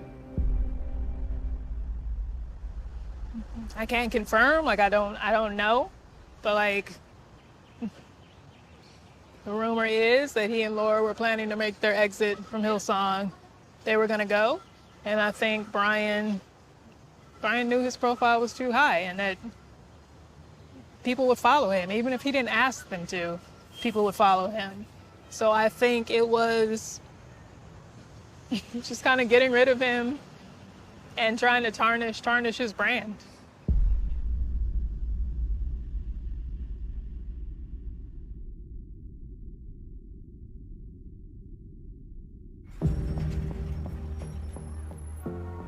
I think Reneen opened the floodgates.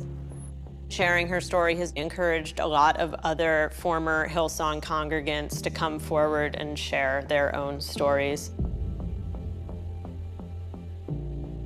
Carl can be kind of a convenient excuse for Hillsong right now. They can continue to cast, all the blame on Carl and allow themselves to get off the hook a little bit for some cultural issues, culture within the church. But I believe my daughter's situation is very much related to a culture that needs to be corrected.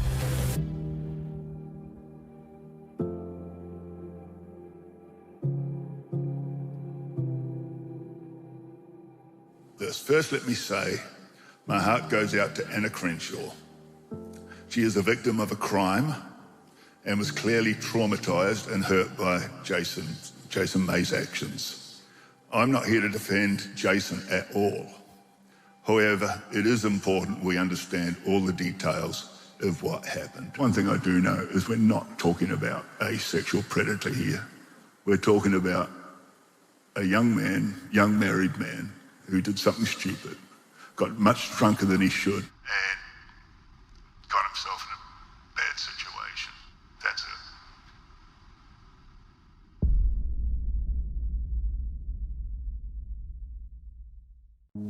Crenshaw, and I attended Hillsong Church and college for 4.5 years. My parents are both pastors, so I grew up going to church every Sunday. We were involved as teenagers, and I loved it. After high school, I did some mission work for about 4 months, and then in January of 2016, I went to Hillsong in Australia. The gathering was after church in an evening. It was just a few friends at Jason's townhouse. I was just invited because my friend was invited, and she was talking to one of the guys who was gonna be there. Jason Mays works for Hillsong. His family's all really involved. So his dad's the head of HR for Hillsong. They've been there many years. His wife's family's also really involved. At the time, he worked for Hillsong in some sort of administrative role, and he also was on the worship team on Sundays. So at the gathering, I didn't know his name or anything about him, but I did recognize him from being on stage. As the night went on, nobody was drinking excessively except for Jason. My friend and I, we were a part of the college which you're not allowed to drink during, so we didn't have any drinks. I noticed he is drinking a lot. At one point he said, "So are you girls sleeping over tonight?" And I was like, that is such a weird question. That's very not appropriate. Then at one point he moved next to me, and that's when he put his hand on my thigh. I just froze. Luckily, one of his friends came over, and that's when I think he saw Jason's hand. And so as soon as he saw it, he said, "It's time to take the girls home." So I stood up, and then that's when Jason grabbed me. And he put his hands all around my crotch, my butt, in between my legs. He lifted up my shirt a bit and started kissing my stomach, and I'm trying to pull away from him, but he's latched on. And then I managed to get away, and as soon as we got in the car, my friend and I sat in the back seat, and the guy who was driving us home, he was like, "I'm so sorry, that's not like him, please don't tell anyone." And then the whole rest of the car ride was just silent. My friend and I talked about it quite a bit over the coming weeks. It was a lot for me to process. I think I was just shocked that the whole event even happened. And at that time, I didn't know any ways to report anything to Hillsong. His dad's the head of human resources, so clearly if I reported something, he would find out. And I think that sometimes when you're a victim in that kind of situation, you can feel the pressure to not protect the person that hurt you, but almost just to protect their family from hearing about it, because I could imagine that would be so hurtful to hear your husband did this or your son did this. So I felt like if I could just bear the weight of it, everyone else would be okay. But I still continued to cross paths with Jason, and he would look straight over my head like he couldn't see that I was standing there. So I was like, okay, this guy knows what he did, and he's trying to pretend it didn't happen. And so for a while I felt like, okay, I just have to pretend it didn't happen as well. I was really stressed by everything that was happening. I remember being in church services and just feeling like I need to leave the room and go cry in the bathroom. I was at a place where I was feeling, helpless in the matter. It was only in about my second year of college, that I went to counseling in Sydney.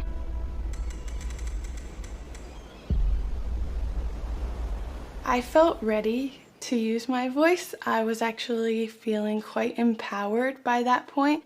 I thought, this would bring me a lot of healing. It would be the right thing, and it would make sure, the right people are in positions of power at Hillsong.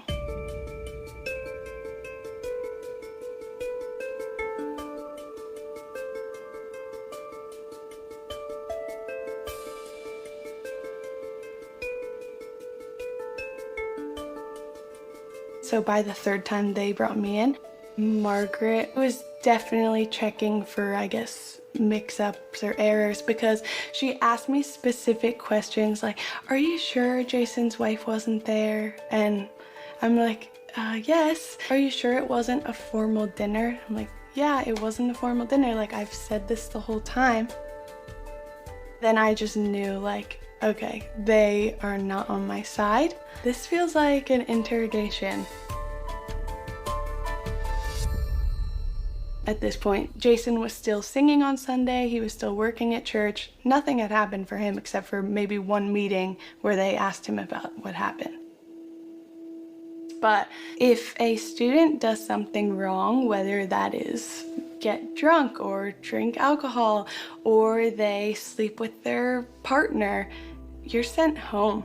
It is serious. It is something they take really seriously.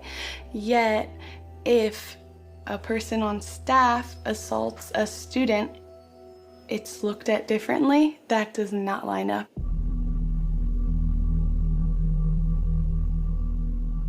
So it was just taking a big toll on me, and I was really frustrated that nothing had been done, that I was being interrogated over my statement, and I handed over the communication from me to my dad. When I got involved, then they began to take it seriously. She made a full report in December of 2018, and they didn't act until I got involved months later in April of 2019. Their lead counsel informed me that it was a mandatory reporting situation and that it would have to be reported to the police. Anna herself didn't know whether she wanted to report it to the police or not, but she did expect some disciplinary measures against Jason Mays. She probably would have been very content to let it be handled appropriately within the church. But according to their own lead counsel, it was a mandatory reporting situation.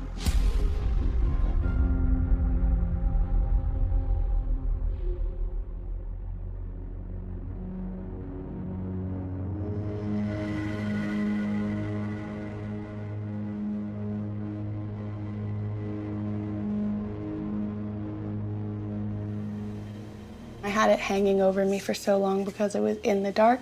When the organization you tell or the church you tell reacts in a way that keeps things quiet, it just continues that abuse, because if you're not telling people the truth of what's happening, no one can move forward, and potentially a lot more people can be hurt. So in March of this year, 2021, Anna and I both cooperated with a reporter from the Christian Post with regard to Anna's story, and the reporter took some of my statements and Anna's and then presented those to Hillsong, and they generated a response, which you can find on their website. So this is straight from Hillsong. To correct inaccurate reporting and misrepresentation of the facts, it's important to clarify the timeline of this incident and some of the surrounding details.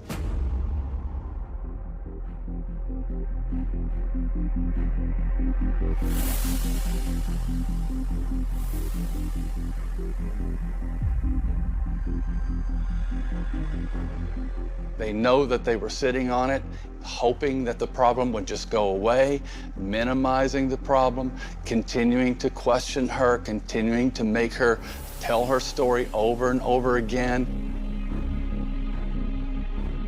It exacerbated the trauma, and they want to cover that up now. So it becomes absolutely essential for them to discredit her earlier account. She did not get care, she got handled. I do believe that my daughter's situation where she was indecently assaulted is closely connected to the same issues that brought down Carl Lentz. When they obviously have desire to protect themselves more than help the victim, then that becomes problematic. Brian Houston created a system that cares more about its reputation than being devoted to its people. Clearly, Carl Lentz cheating on his wife was the tip of the iceberg of like what's going on. Everyone started coming at once. It was just kind of like a tsunami of people from across America DMing and emailing and telling me about a variety of bad Hillsong experiences. I started realizing just how bad the money abuse was. These debit cards that are loaded directly with tithe money. They were used on clothes, weekly manicures, fancy restaurant meals, a designer purse, four-wheel ATVs that they were driving around Williamsburg, which, that's so ridiculous. Sneakers, luxury presents, a $700 brand new iPhone. This is fraudulent because tithe money is intended to make a church better.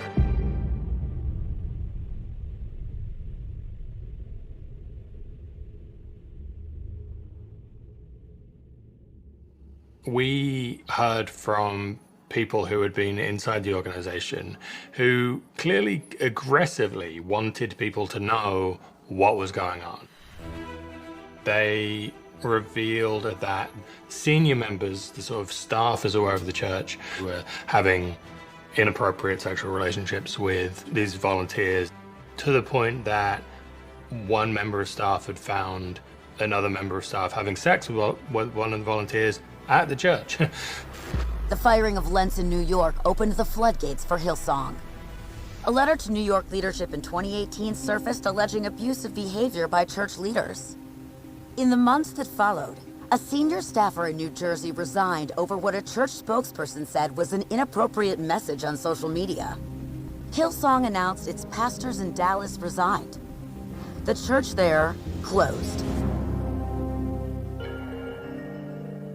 I don't feel bad for Carl, but I think he was also groomed in his own way by Hillsong and then used, and then the moment that he no longer could serve them, they totally kicked him to the curb and have tried to use him as a scapegoat for everything.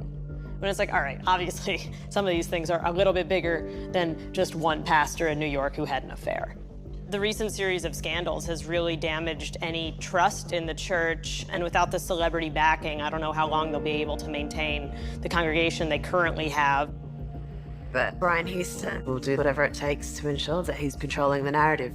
He employs and retains PR firms and lawyers and media experts, and they obviously strategize the best way to work through these things. There's been so many false and misleading headlines, and people have the media especially have an absolute fixation. He certainly is hostile to media, and certainly hostile to anyone looking into their affairs. I had all sorts of things in the background trying to distract me.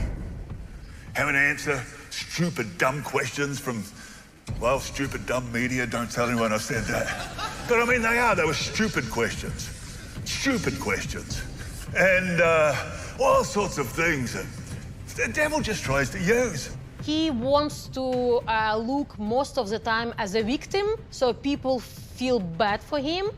And if he's victim, all other people are villains. It's not just an attack on Hillsong, though. Honestly, it's an attack on all we stand for, our Christian values. And by our Christian values, I mean your Christian values. Everything that many of you stand for. Have you spoken to Brian? No, they won't let me anywhere near him. When I've tried to get in contact, you just go straight to their PR firm. And I recall looking it up a few years ago anyway. The one that I was told to get in contact with is like a crisis specialization firm, which is kind of crazy if they're like on permanent retainer keeping crisis guys. So You know, there's at least 3 documentaries or docuseries that are being made about Hillsong, and every one of them has only one intention, and that's to do us harm. Don't be scared by that. You won't succeed.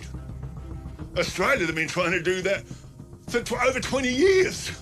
If someone's telling you can't trust all the people around you, but you can trust me, there's a lot of problems that can arise from that. I encourage you, in fact, to focus on the church you know, and love and not be distracted by all the devil's efforts. I'm committed to stop even looking at that stuff. It's the last thing I need in my spirit, to be honest. One of the things that I've noticed about people who lead cultic groups, there's always a finger pointed outward. There's always an excuse because they don't want anyone to hold a mirror up to something that they did wrong. So there's almost every method of manipulation being used right in front of you. In response to the Christian Post article, Brian Houston made a tweet in which he made reference to Anna's previous experience of sexual assault as a 12 or 13-year-old. He was trying to say in the tweet that such things can happen anywhere, even in her father's church.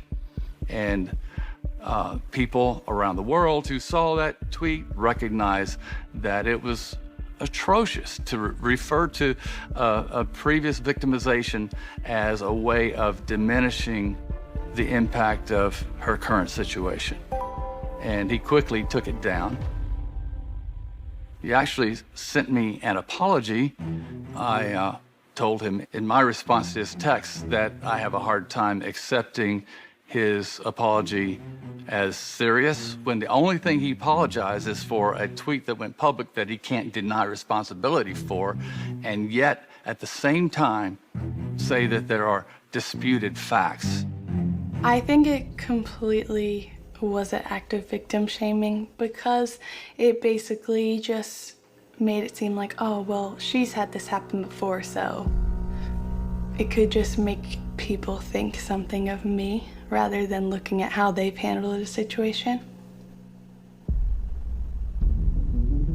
The toxicity at Hillsong seems to clearly come from the top down. I think so many of my sources have placed the blame squarely on Brian Houston for just creating this poisonous culture.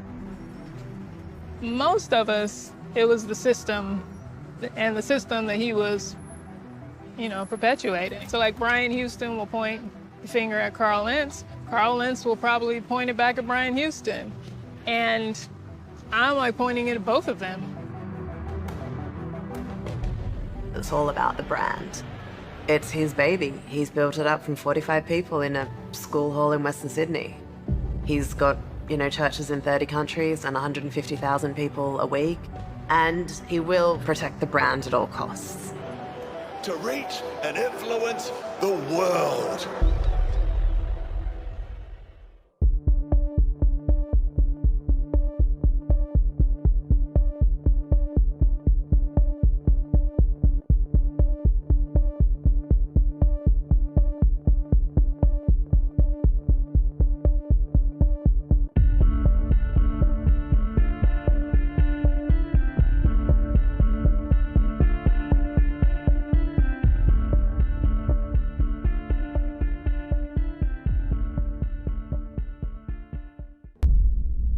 Can I read you this story from a former student? This student says, look, I'll talk to you. I'll tell you what you need to know. As long as I'm able to stay completely anonymous. I've seen what the church does to people who speak out against them. I have too many friends who've had their reputations and careers ruined for speaking out. And I don't want to go through that. We've not just been under attack. We've come under absolute assault. The bullying, the intimidation, the fear. It's very, very real. We're in a spiritual battle, possibly bigger than ever before. Hillsong and Brian Houston's endgame is really about transforming society. They really do believe that they need to conquer Earth in order to make heaven on Earth. Brian Houston, unfortunately, will stop at nothing. I encourage you, in fact, to focus on the church you know and not be distracted by all the devil's efforts. I think that it is a bit of a culture of protect the brand at all costs, and whatever it takes to achieve that. He's not protecting Hillsong Church, he's protecting the Hillsong empire. The best is yet to come. Amen.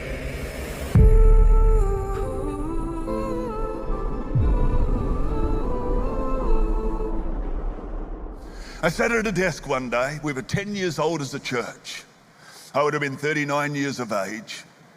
And I was inspired. I felt like I wanted to write down what was in me in terms of the dream for our church. Many people here, you've heard of the church that I see. The church that I see is a church of influence. The church that I see is now like a mission statement. I talked about many other things that relate to our church now, including television, the influence of the worship, the Hillsong International Leadership College. Not only do they have the church, they also have this, what they tout as a college, basically a university kind of model that is designed to bring young students, young people from around the world and from Australia into the Hillsong family. The church that I see is a church so committed to the raising, the training and empowering of a leadership generation that all its ministries are consumed with this goal. It, I believe, exploits young, vulnerable people. So Big Tobacco knows this. If you can get people hooked while they're still not mature enough, while their values aren't completely formed and their decision-making processes aren't perfect, Big Tobacco knows you can get them for life, and so does Hillsong.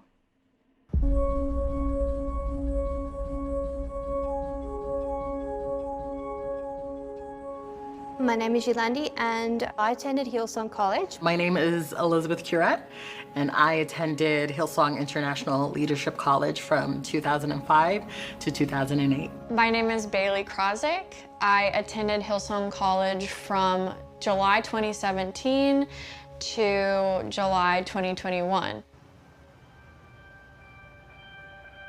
I did not know about Hillsong Church before I decided to go to college. I actually came down from my room one day and my mom had the Hillsong channel playing on the TV. And they happened to be playing an episode of Hillsong, The College Experience, which is giving you a little taste of what it would look like to go to Hillsong College. This is Hillsong International Leadership College.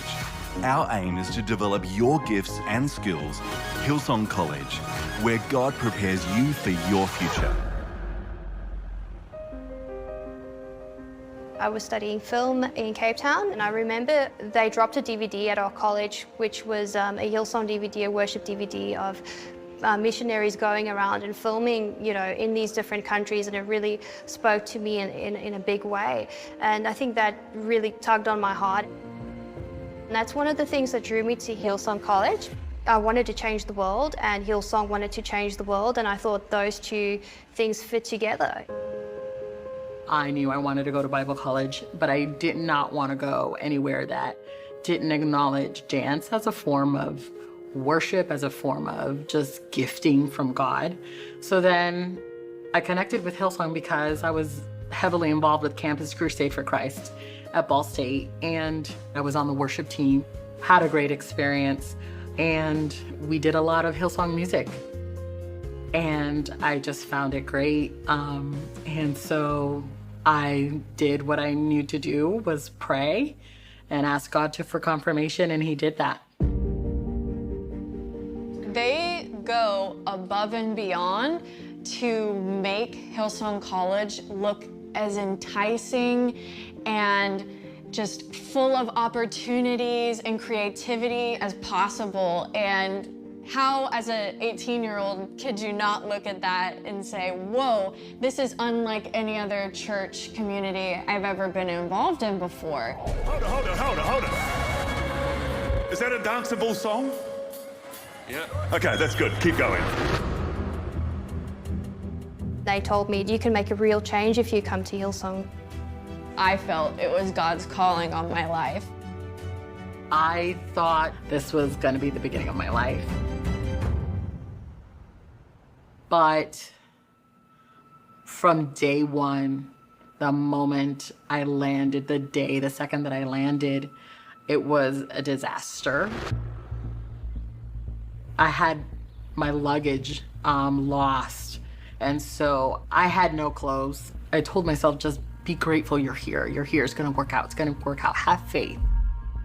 But I was overwhelmed, and I had a veterans type grant. My dad is a disabled Vietnam veteran, and that check was sent out to Hillsong College because the first check needed to be to the institution, and the institution needed to render that over to me because a portion of that would cover my tuition expenses, and then the rest would be for living. And when I got there, that check was nowhere to be found.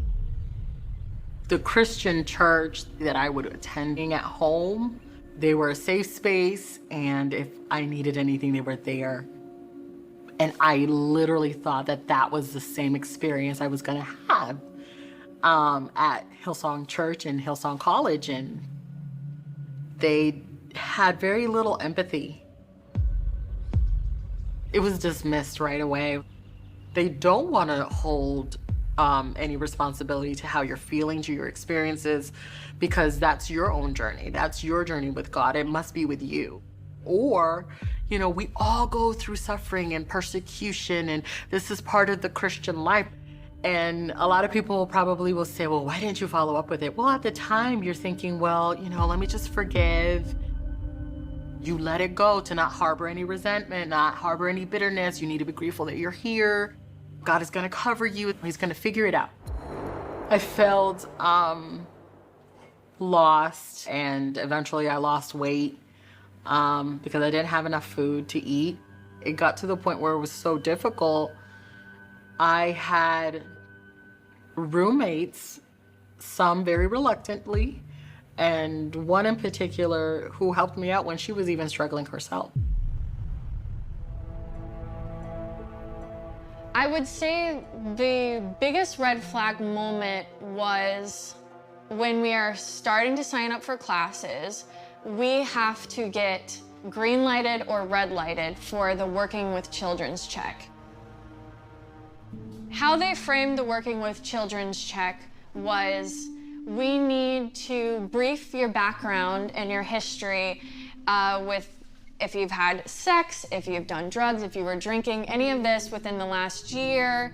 And if you have, then you're not fit to work with children, and so we're going to allocate you to another serving area. But I don't think that was entirely their motivation for creating this screening process. We are giving them very, very personal, intimate details and information about our lives that very quickly became something that was held over us and they could use against us. It was not just about the Working with Children check. It started affecting, would you get platform opportunities? Were you just looked down upon by your peers? You would have to go through extra classes. You just were not given enough opportunities.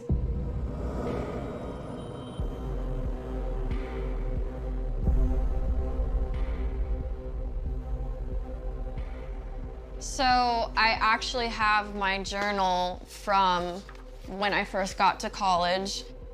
It was July 23rd, 2017, and I had written, I'm feeling very nervous about meeting the pastors. They're going to ask me if I have done drugs or alcohol or sex within the past year, and I'm still so ashamed of what I did. I don't want to tell them, but I don't want to lie. I just want to move on from it. However, they may be able to offer wise advice. I just still feel so ashamed. And so, obviously, I had a lot of fear and shame because Before coming to college, I was sexually assaulted, and up until that point, I had not experienced anything sexual, and after that, I was devastated because I felt so impure. Because of this culture I had grown up in, it was my fault for putting myself in that situation. I was carrying this immense guilt and shame with me to college because now I have to tell them that this happened to me, and that might hinder me already right off the bat what I'm allowed to do and what opportunities I'll be able to partake in. And that was a very scary feeling. I went in and I sat down with this woman, and I started to get really worked up because of how ashamed I was, how traumatic that was for me. Even though I was using language like, I didn't want to do it, he forced me to drink, I was pretty much unconscious. Nobody told me that I was sexually assaulted. Pretty much what Hillsong told me was, it's okay, you've repented, you've come clean for what you did, and that's not what your heart truly wants or reflects, so we're not going to red light you. And they still never brought it up to me that it wasn't my fault. Everybody just told me that I did a bad thing, but I'm now forgiven.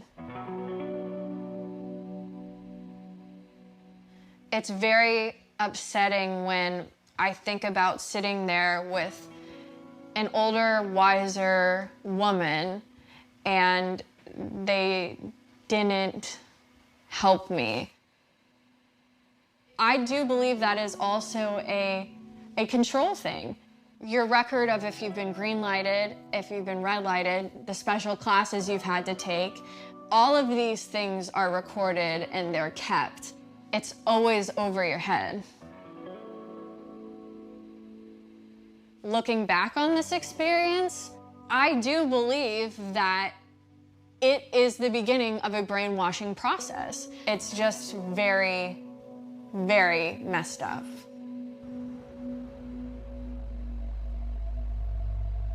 One thing that really bothered me was the fact that you can't start your first year of college or your second or third year at college without an NDA.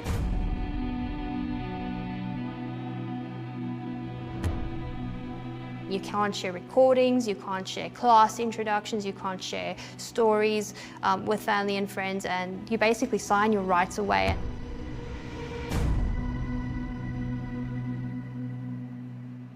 I never signed the NDA, but I think other kids, they don't know anything about NDAs. They'll just think, oh, it's another electronic form to sign. In the current Hillsong group, there are people saying, I didn't even know that I signed this. Like, how did I not even know that I signed this? I was 18 or 17 when I got this, you know, so it's frightening. I've spoken to student after student after student from the Hillsong College, and there's a consistent pattern there. They're all required to sign non-disclosure agreements, which are then used to threaten them by Hillsong if it appears that they might come out and tell the truth about what happened during their student experience. And the threat of a legal action being brought against somebody by an institution as wealthy and powerful as Hillsong sends an enormous chilling effect.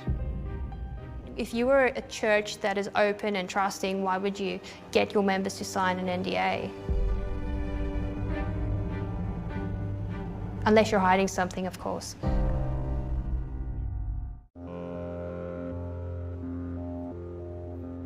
When you begin to break down the money aspect of college, that's when even more of these cult-like tendencies start to show, because of the sheer amount of free labor they were extracting from all of these kids. The amount of investment, the time is so gross that it's very alarming of how they get away with it.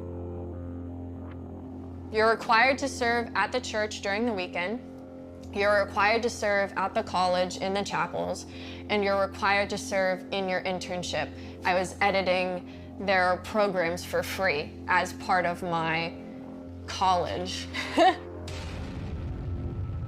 No matter where you were serving, on the makeup team, driver's team, refresh team, which were the people that would just clean everything. Someone's practicum for the semester would just be cleaning the church.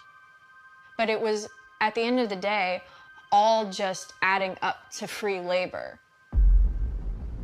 I'd spend the equivalent of a work week at Hillsong for free. Near the end, it was like, I don't have the capacity. You guys are gonna have to hire a venue guy to run your lighting, because I'm exhausted and you guys aren't gonna pay me. Well, we don't wanna pay somebody. Can't you train more people up? I'm sorry, that's your first sentence was the real problem. I don't wanna pay somebody. It's very much very strategic. Hillsong Church, Hillsong College is about replicating mini robots, because robots are not going to question anything. Brian Houston says everybody that comes into our church is equal is simply not true. I mean, Brian Houston is a liar. He lies constantly for his own gain. Again, you can't think about this as church. You have to think about it as corporation. He's the high-level manager of the entire organization. I watched how some of the teams were here this morning at 5 a.m., volunteers, not being paid for at 5 a.m. They got here at 5 o'clock in the morning, they've worked all day, they'll still be here when we all go home at night, and there are people here who, since the day this church started, have done that every single weekend of their lives, and we can thank God for them, because they're amazing.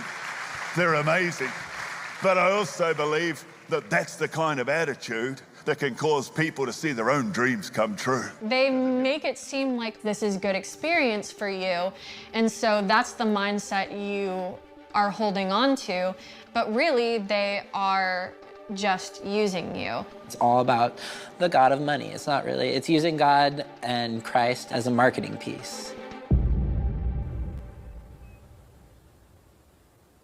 One of the things was expected from us to send overseas to Australia some percentage from our Ukrainian church offering to support, I don't know, some senior pastor global fund. When we asked what is this fund for, nobody would answer. They were expecting huge honorariums from the Ukrainian church. For the speaker to come to our conferences, they would invite those people, but it was on my shoulder to find money to pay for those people. You cannot treat the church in Ukraine the same way you treat the church in Australia or Sweden or America. It is a struggling country. Normal salary is $300 per month. But I was asked and pushed to pay from $3,000 to $5,000 for the speaker and between $12,000 and $15,000 to pay for business class seats, 5-star hotel. It was very difficult. We understand we could not do it. If this is a culture and it's acceptable. We are not judging this. We're just saying we were not able to comply with everything what was expected from us. We received so many emails with so much pressure. You feel the threat, you feel bullying. We were trying to be accountable and we were trying to do our best because we truly believe this is how you're supposed to build church, but we get frustrated more and more with every year. And I remember Brian told me verbally that he is gonna build churches all around the world and they will find a way how to build it because God's law is higher than the law of the country. When a church becomes this large and has this much power, what are they trying to achieve? It's not a church. There is a famous Bible verse where Jesus said, you cannot serve God and money. When your goal is to serve God and get rich at the same time, it can create all kinds of moral compromises.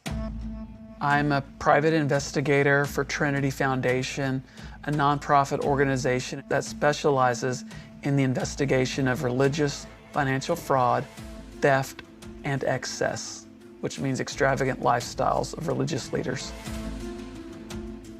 There are common characteristics we look for when we investigate religious organizations, and Hillsong exhibits certain red flags to us. In a typical church, it's going to be a nonprofit corporation. The church is going to have a board of elders that makes the key decisions. With Hillsong, it's very different. They use limited liability companies to organize. They will have a manager that oversees the organization. So we are seeing these churches operating like a business. This is a list in the Virginia Secretary of State website. Hillsong Channel LLC, Hillsong Church USA, Hillsong College LLC, Hillsong Events LLC, Hillsong Global Technology Incorporated.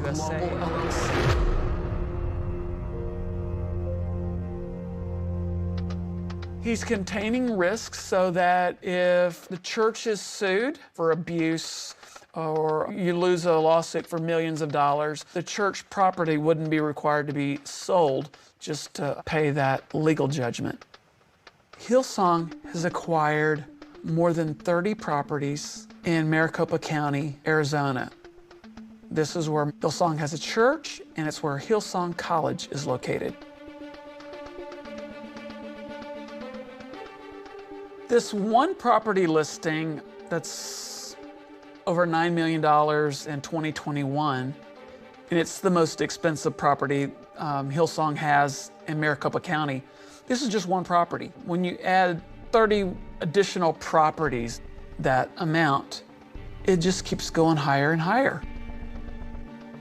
A church filing as a limited liability company, that should be a red flag to anybody.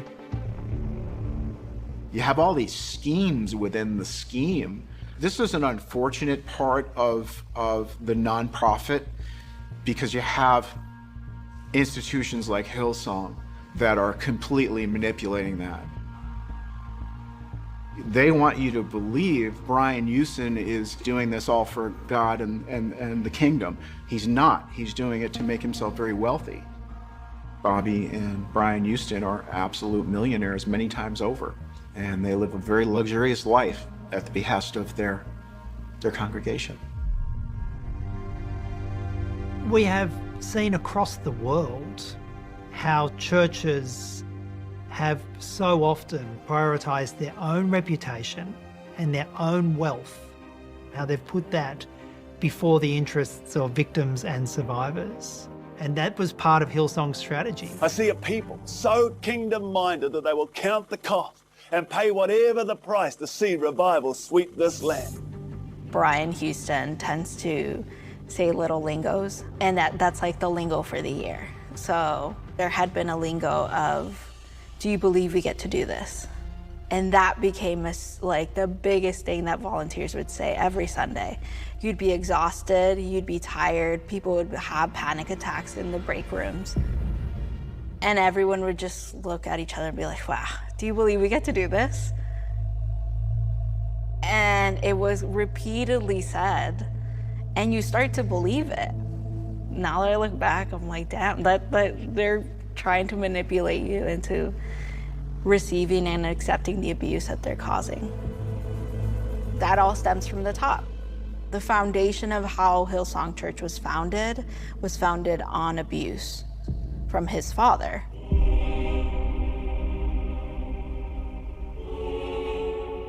The whole truth. The whole truth. And nothing but the truth. And nothing but the truth. Somehow, deep down in my stomach, I felt that this is not a good situation, that, it's not going to have a good ending. For a good many years, Brian Houston has proven to be successful in terms of the systemic cover-up. But then, thankfully, we had the Royal Commission, and they really lifted the lid on exactly what went on in Hillsong.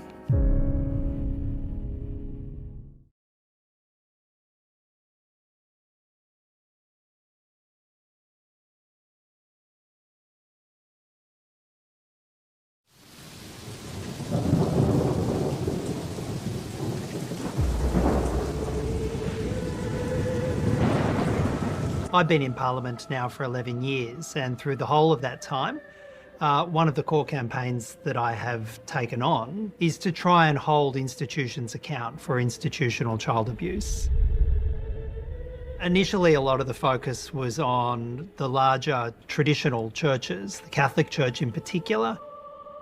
But then it became apparent that the concerns about systemic abuse, the concerns about systemic cover-up extended to other churches. Hillsong really came onto my radar a few years into this work, and it's really when I began talking to some of the people who had left Hillsong. They began telling me about the rumours about what had happened in the years during which Hillsong was being established in Australia. Who was Frank Houston?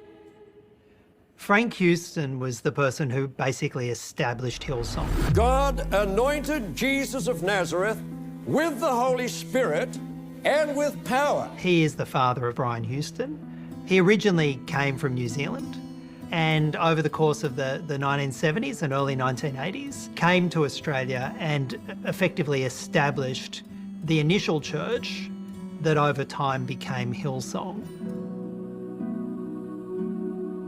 He is a man with a deeply, deeply troubling background.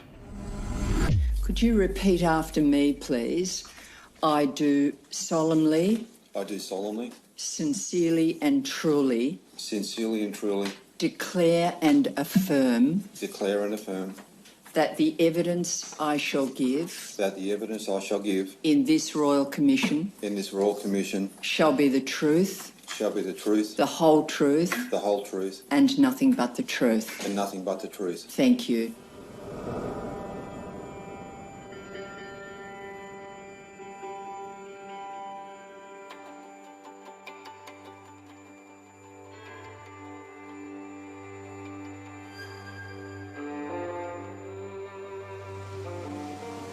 In or about the late 1960s, my family were quite heavily involved in the Assemblies of God Church. I was about 7 or 8 years old at the time. My family were personal friends with Pastor Frank Houston and his family. My family would often go to the different churches with him. We would go and see him before or after the meeting, and he would hug and kiss me in front of other people. We would sometimes go into an office alone where he would feel between my legs. I remember this happening at an evangelical camp at Windsor. On this trip, Pastor Frank and Brian were staying in my sister's room, which has a bunk bed. Pastor Frank would creep into my room late at night, nearly every night of the week. I would be asleep when he came in, and then I would wake up with him standing over me. I remember that when he was touching me inappropriately, I would be petrified and would lay very still. That happened over a series of years, brutal sexual abuse of a young boy while he was establishing the church that eventually became Hillsong in Australia.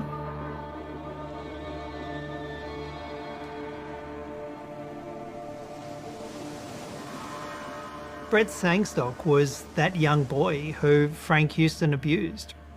He initially provided evidence anonymously and then has since revealed his identity out of frustration with the way in which the church has treated him, but also because there's so many more victims out there that were, you know, sexually abused by the founder of Hillsong.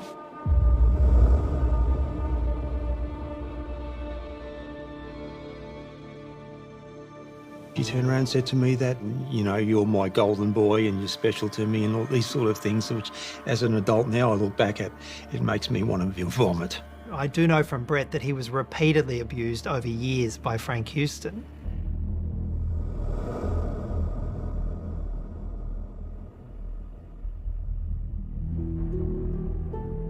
And eventually, as he became an older teenager, he disclosed to his mother, who was within the same religious circle. After I told her about the abuse, my mother said words to the following effect: "You don't want to be responsible for turning people from the church and sending them to hell." I therefore did not pursue the matter any further. More often than not, most of these victims don't step forward.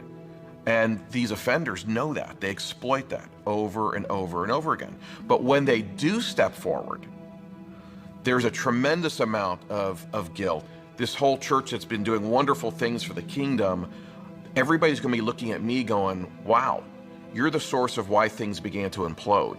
And that's really powerful stuff, especially for somebody whose life is inside the church. In the late 90s, Brett's mother actually disclosed to a female pastor at her local church, Barbara Taylor, about what had happened to her son. She then goes and reports to male pastors higher up on the ladder and presumes that they'll do the right thing, presumes that they will follow the policies that's set out in the Assemblies of God manual for responding to pedophiles.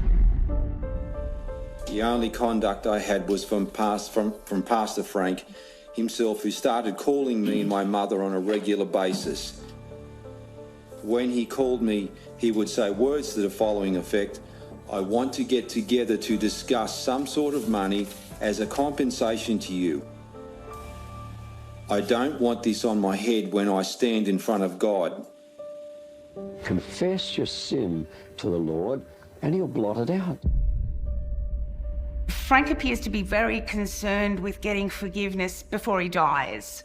The concern is not very much about actual remorse. It's about not wanting to, an old man not wanting to face God as a pedophile that hasn't tried to make amends for his ways. Brett becomes too traumatized to be able to go through with this, but eventually meets with Frank.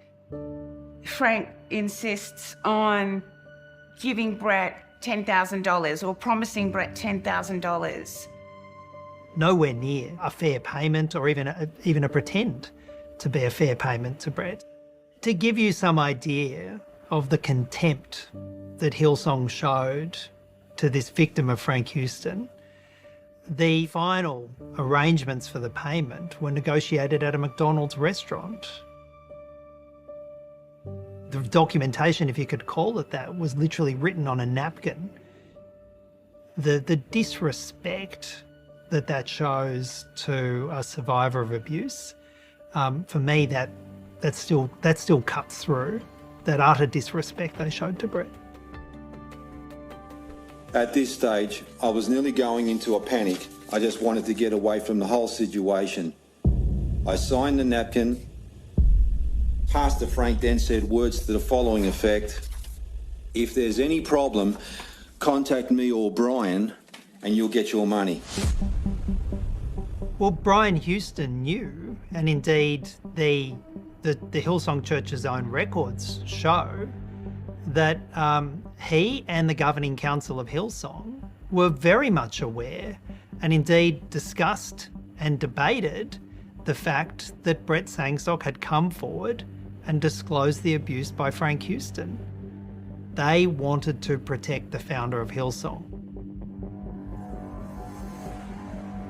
About 2 months after my meeting with Pastor Frank at McDonald's, I telephoned Brian Houston, as I had not yet received any money from Pastor Frank. We had a conversation to the following effect: "Me, what's happening with the payment I was promised? I agreed to forgive your father." Brian: "Yes, okay, I'll get the money to you. There's no problem. You know it's your fault all of this happened. You tempted my father."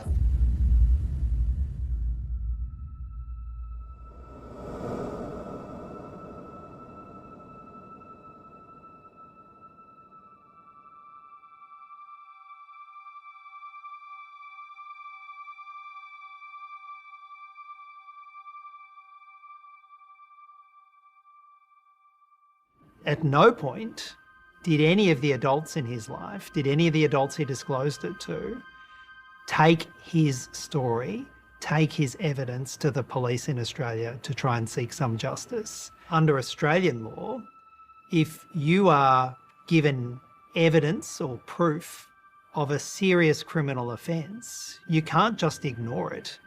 You have an obligation to go and tell the authorities about it, to tell the police about the evidence of a serious criminal offence.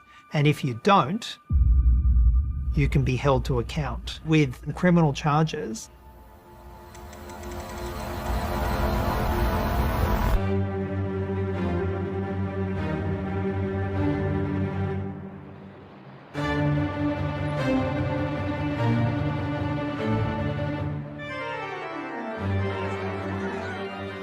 I'm suggesting to you that when you made your statement, you tried to hide your knowledge of and involvement of the payment of $10,000 to Well, the suggestion's wrong. No, I didn't do that. Was there anything said about the little boy tempting Frank Houston during that meeting? Absolutely, 100% not.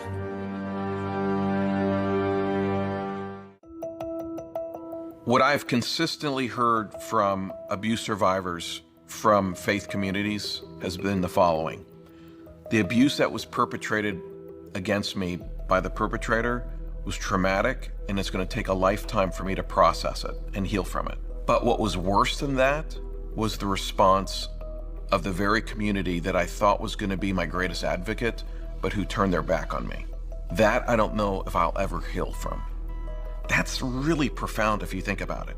What it's saying is that the failed response of the church or faith community has a graver impact on the victim than the actual abuse itself.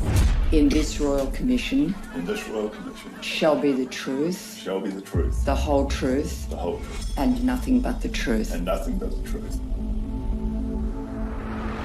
I know it appears to be of some pain to you, Pastor, but I wonder if you can assist us by saying what exactly he said the nature of the abuse was and to whom.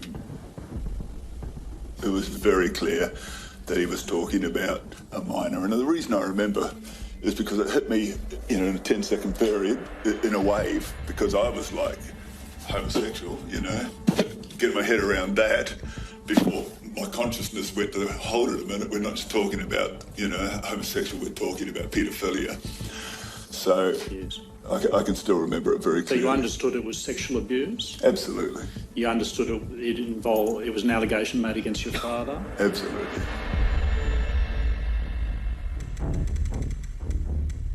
$1999, all of the top men in the inner circle, they had a meeting in the Qantas Businessman's Lounge. There are minutes, and it very explicitly says, it's very clear, we're not going to say a thing. We're going to focus on Frank's restoration, getting him back into ministry after 2 years, making sure he's looked after. And that was the meeting, and they signed off on it. They signed off on the cover-up. My name is Loxie Gant. I am an institutional child abuse expert. I'm also the executive director and founder of the nonprofit Coalition for Institutional Child Abuse Prevention. All of these documents that I analyzed, I downloaded directly from the Royal Commission. This is from the Assemblies of God extremely confidential memo back in 2001. It says, Pastor Brian Houston received a serious accusation against his father, that it was some 30 years previous, and it should be clearly noted it was the first time he had received such allegations against his father. And Frank admitted to the failure with great remorse. It in no way identifies that Frank Houston is a pedophile. All of this language is so coded, and if we actually rewrote it, it would say Frank Houston admitted to the crime of raping a child. Brian Houston says that he was very upfront with his church and that it was very clear and open from the beginning. And he absolutely wasn't. I was there for the announcement in 2002 that his father was kind of going to be stepping away from Hillsong. He described his father as having committed a serious moral failure, but he was in no way specific. A moral failure to me is lying or adultery of some kind. Pedophilia is not a moral failure. It's a felonious criminal act. Brian turned the whole speech back to focus on him and his family and how much they had been affected by this. There wasn't a moment of zero tolerance. This will never happen again in our church. We're going to pull out all stops to make sure kids are safe. There was none of that. There was, I'm okay, my kids are okay, but gee, this has been hard for us. Please stand and pray for us. And everybody stood and gave them a standing ovation and prayed for them. The victims didn't exist. The records show that they had clear knowledge of the abuse of Frank Houston and never told the police. Hillsong's defence, if you can call it that, was twofold. They said, first of all, they're not responsible, because although the abuse was caused by the founder of Hillsong, they hadn't been legally established at the time, so they could wash their hands legally. And then they said, at some point after they became aware of it, they then stopped Frank Houston from preaching. I knew he would never preach again from that moment. And to my knowledge, he never ever did.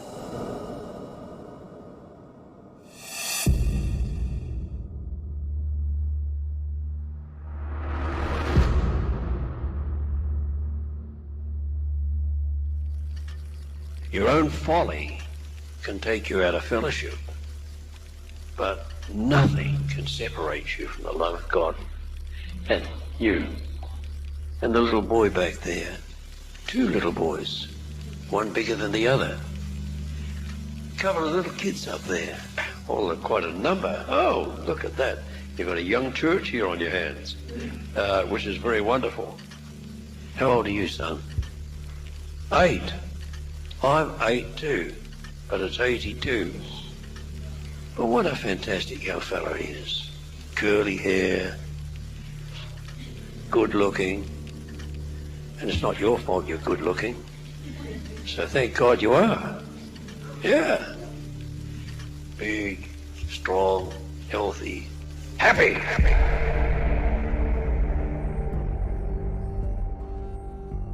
So your dad was openly saying this stuff to kids in church during a sermon. Does that not suggest that not everyone knew he had confessed years earlier to being a pedophile? You're actually telling me stuff I've never heard before. The question is as to whether other people knew, because that's what's really raising... Whether they did or not, it certainly wasn't my fault. We've never had an explanation from Hillsong about how they allowed that to continue to happen. And there are repeated victims have come forward about him engaging in sexual abuse in New Zealand, but also when he travelled to Australia and he was establishing the church.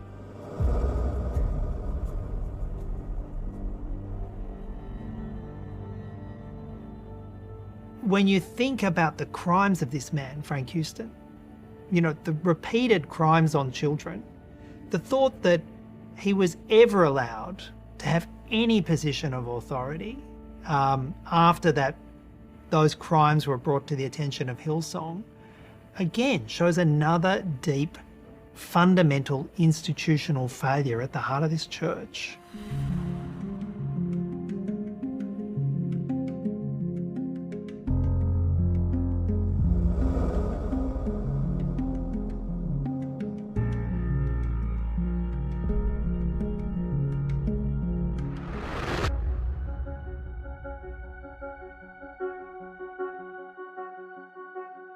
It tends to be a common tactic where when there is historic abuse within a particular church or organization, and that person steps forward 10, 15, 20 years later, you will hear oftentimes from the church or organizational leader, in their response, they make sure to include the fact that it was 10, 15, 30 years ago.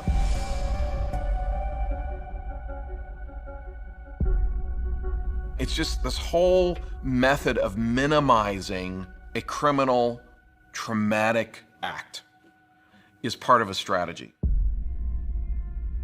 The purpose of the Royal Commission is to find the truth. And then it allows authorities like the police to go out and piece together the evidence to bring a criminal prosecution.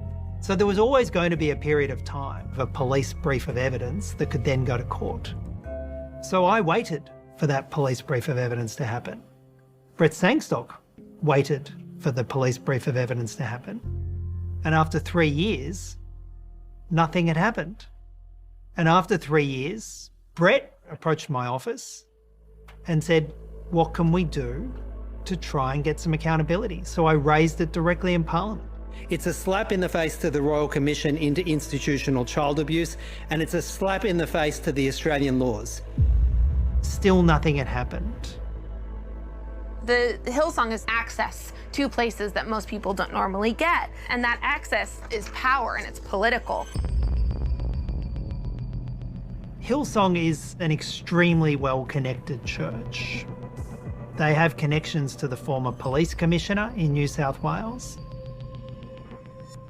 I asked the police commissioner in parliamentary oversight hearings, what are you doing? When will we see a prosecution? And we got stonewalled and stonewalled and stonewalled. They just put the walls up and said, you can't prove your case. The police commissioner, the highest appointed police executive in Australia, attended Frank Houston's funeral. They also have very, very tight political connections to the former Premier of New South Wales, the Australian equivalent, if you like, of effectively a governor. And they have political connections to the Prime Minister of New South Wales, who's attended Hillsong events and been a guest speaker. We thank you for Jesus and his love, and we pray that his love will be shown through your church forevermore. Amen. It's part of their business model to be connected to business leaders, to be connected to political leaders, and to expand their reach. And you'd have to say it's a successful business model. I find it deeply confronting, but it's working for them. Corruption, cover-up, re-traumatization, guilting the victim, hush money. This is pretty much a manual for how to cover up child sexual abuse. Brian Houston was integral in the cover-up and the victim shaming and the coercion of the ministry. He kept the brand above board. He kept moving forward. He kept planting churches in new countries and new spaces, coming to the US, having colleges. This is all a creation of Brian Houston in order to protect his family, but also to protect his brand. The very gospel church leaders preach is all about a God who sacrificed himself in order to save the individual. What's lived out in these churches is the polar opposite. Brian Houston, he's not protecting Hillsong Church, he's protecting the Hillsong empire. Brian Houston's endgame is success and victory in this life and the next. They don't just want to save souls. Ultimately, it is about conquering territories bit by bit. And whatever it takes to achieve that. They're in a battle for everything. They really do believe that they need to conquer Earth in order to make heaven on Earth.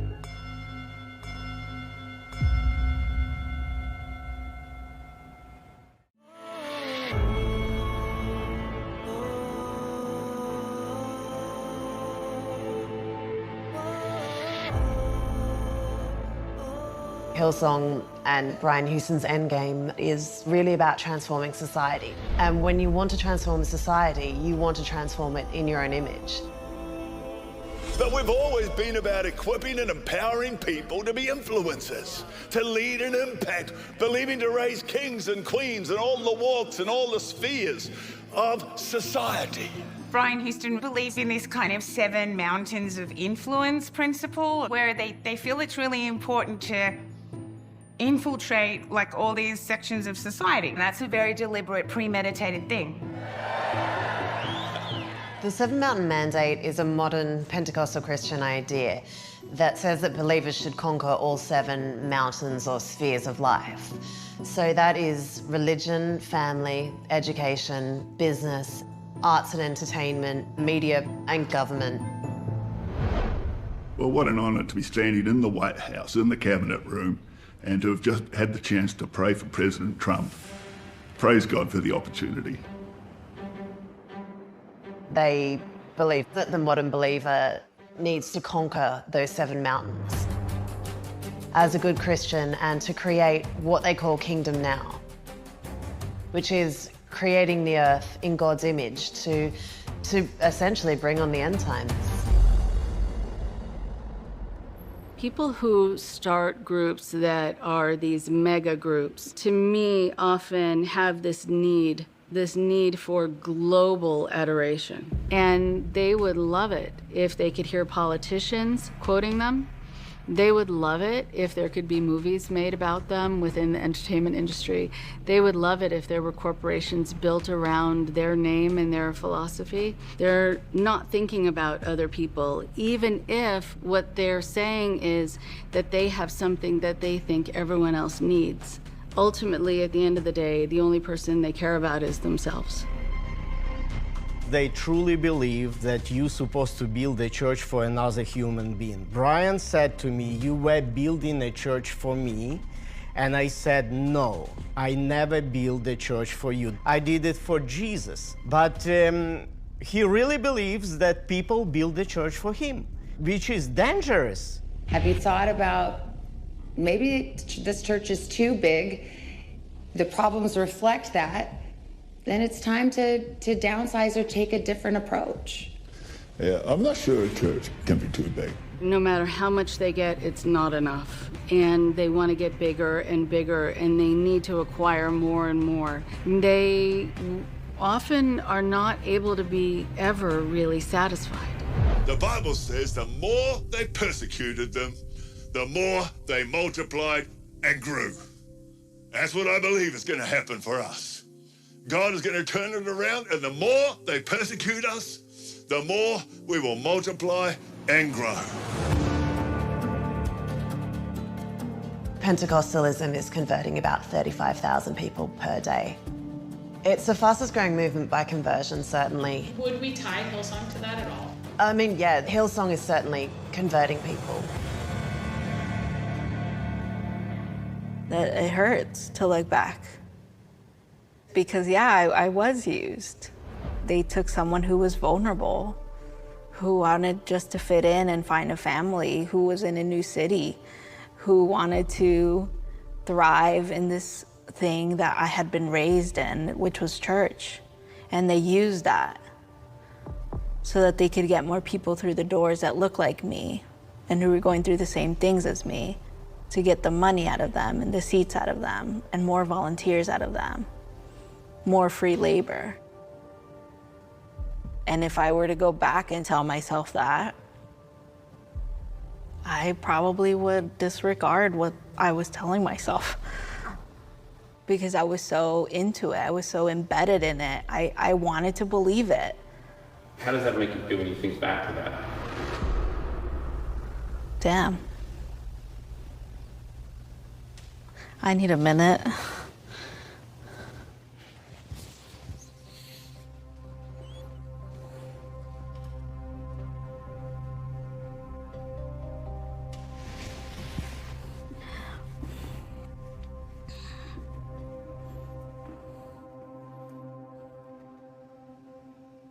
If you believe that people actually have a chance of like going to hell and you're worried about how your ass looks on Instagram, it's just so obscene. You're saying it is the most important thing above anything. I don't know why I'm getting emotional about it.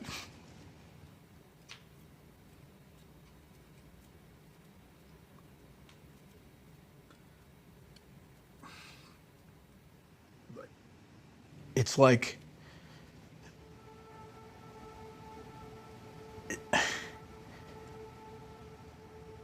if you believe all this is true and you're treating it like a game, that seems pretty foolish. And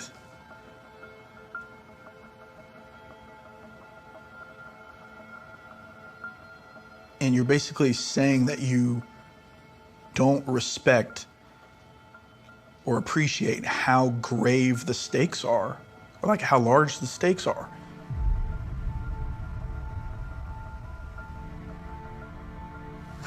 My story to them doesn't matter because I was another volunteer. I was another person walking through the doors, and tomorrow they're gonna have someone else who's gonna be lonely and vulnerable and fall into that trap, and it's gonna be a vicious cycle. When you look at a group like Hillsong, one of the maddening things that happens is that you have other people who have been involved long enough where they've learned how to run a group like this because they've had it modeled for them. And they think, oh, I can do that. I've honed my skills by watching. And then they start their own splinter group under their name, but still, it's the same organization.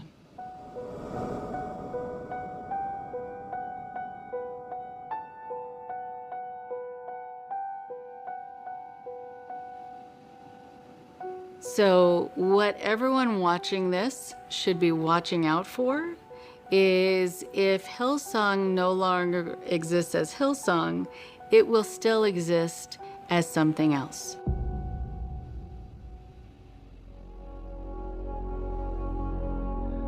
Hillsong is just on an expansion plan.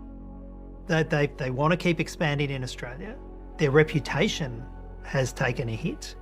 And what's known now in Australia, I think, is causing them some anxiety.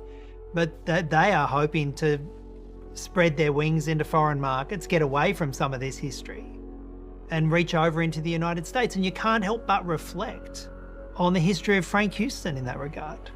He stepped away from what happened in New Zealand to expand the market in Australia.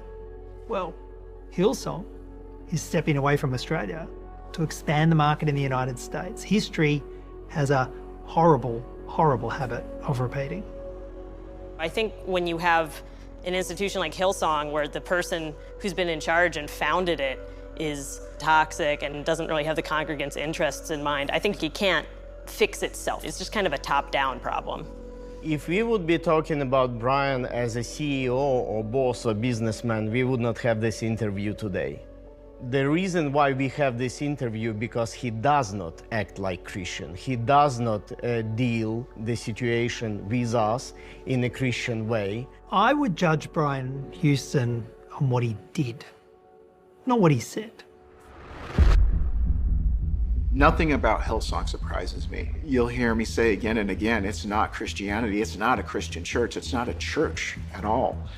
It's a very evil plot to get a hold of your money. Manipulation, control, bullying, abuse of power, and sexual abuse. Misconduct, there was cover-ups, there was, all this stuff. Corruption on almost every level. You just have a system that's preying on people who were promised something else, but it's just the hypocrisy of it. It was traumatic, and it could have taken my life if I stayed a minute longer.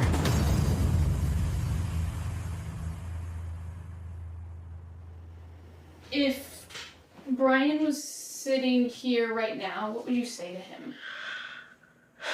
You can run on for a long time, run on for a long time, run on for a long time. Sooner or later, God will cut you down. Sooner or later, God will cut you down. I would tell Brian Houston that he needs to step down as a global senior pastor. If Jesus were to walk into a Hillsong church today, I don't know if he would be welcomed. He would probably flip the tables there too. You have to get rid of the leadership because they are the ones that are creating the path towards problems. Do you think that'll ever happen? No. That would never, Brian Houston would never leave. It's futile, it's exhausting, it's circular. That's why I would have nothing to say to Brian Houston, because he wouldn't give a damn. They don't give a damn. What more does Brian Houston need? Nothing. So what more does he want? Everything. Like the scripture says, don't throw your pearls before swine. Am I calling him a swine? I think his spirit is swine. His spirit is swine. It is foolish to make a god out of anyone. This isn't what the majority of Christians are doing, but the most famous ones are the ones that get to set the narrative. So it's sad, and it feels like people are going to continue to just accept that this happens, but there's still things that can be done to prevent it. I would never pressure anyone to come forward, but I do believe that coming forward is the way to see change. What would you say to somebody who has repeatedly, people have reached out for 40 years to ask this man for help, to ask him to be the basic Christian leader that he pretends that he is.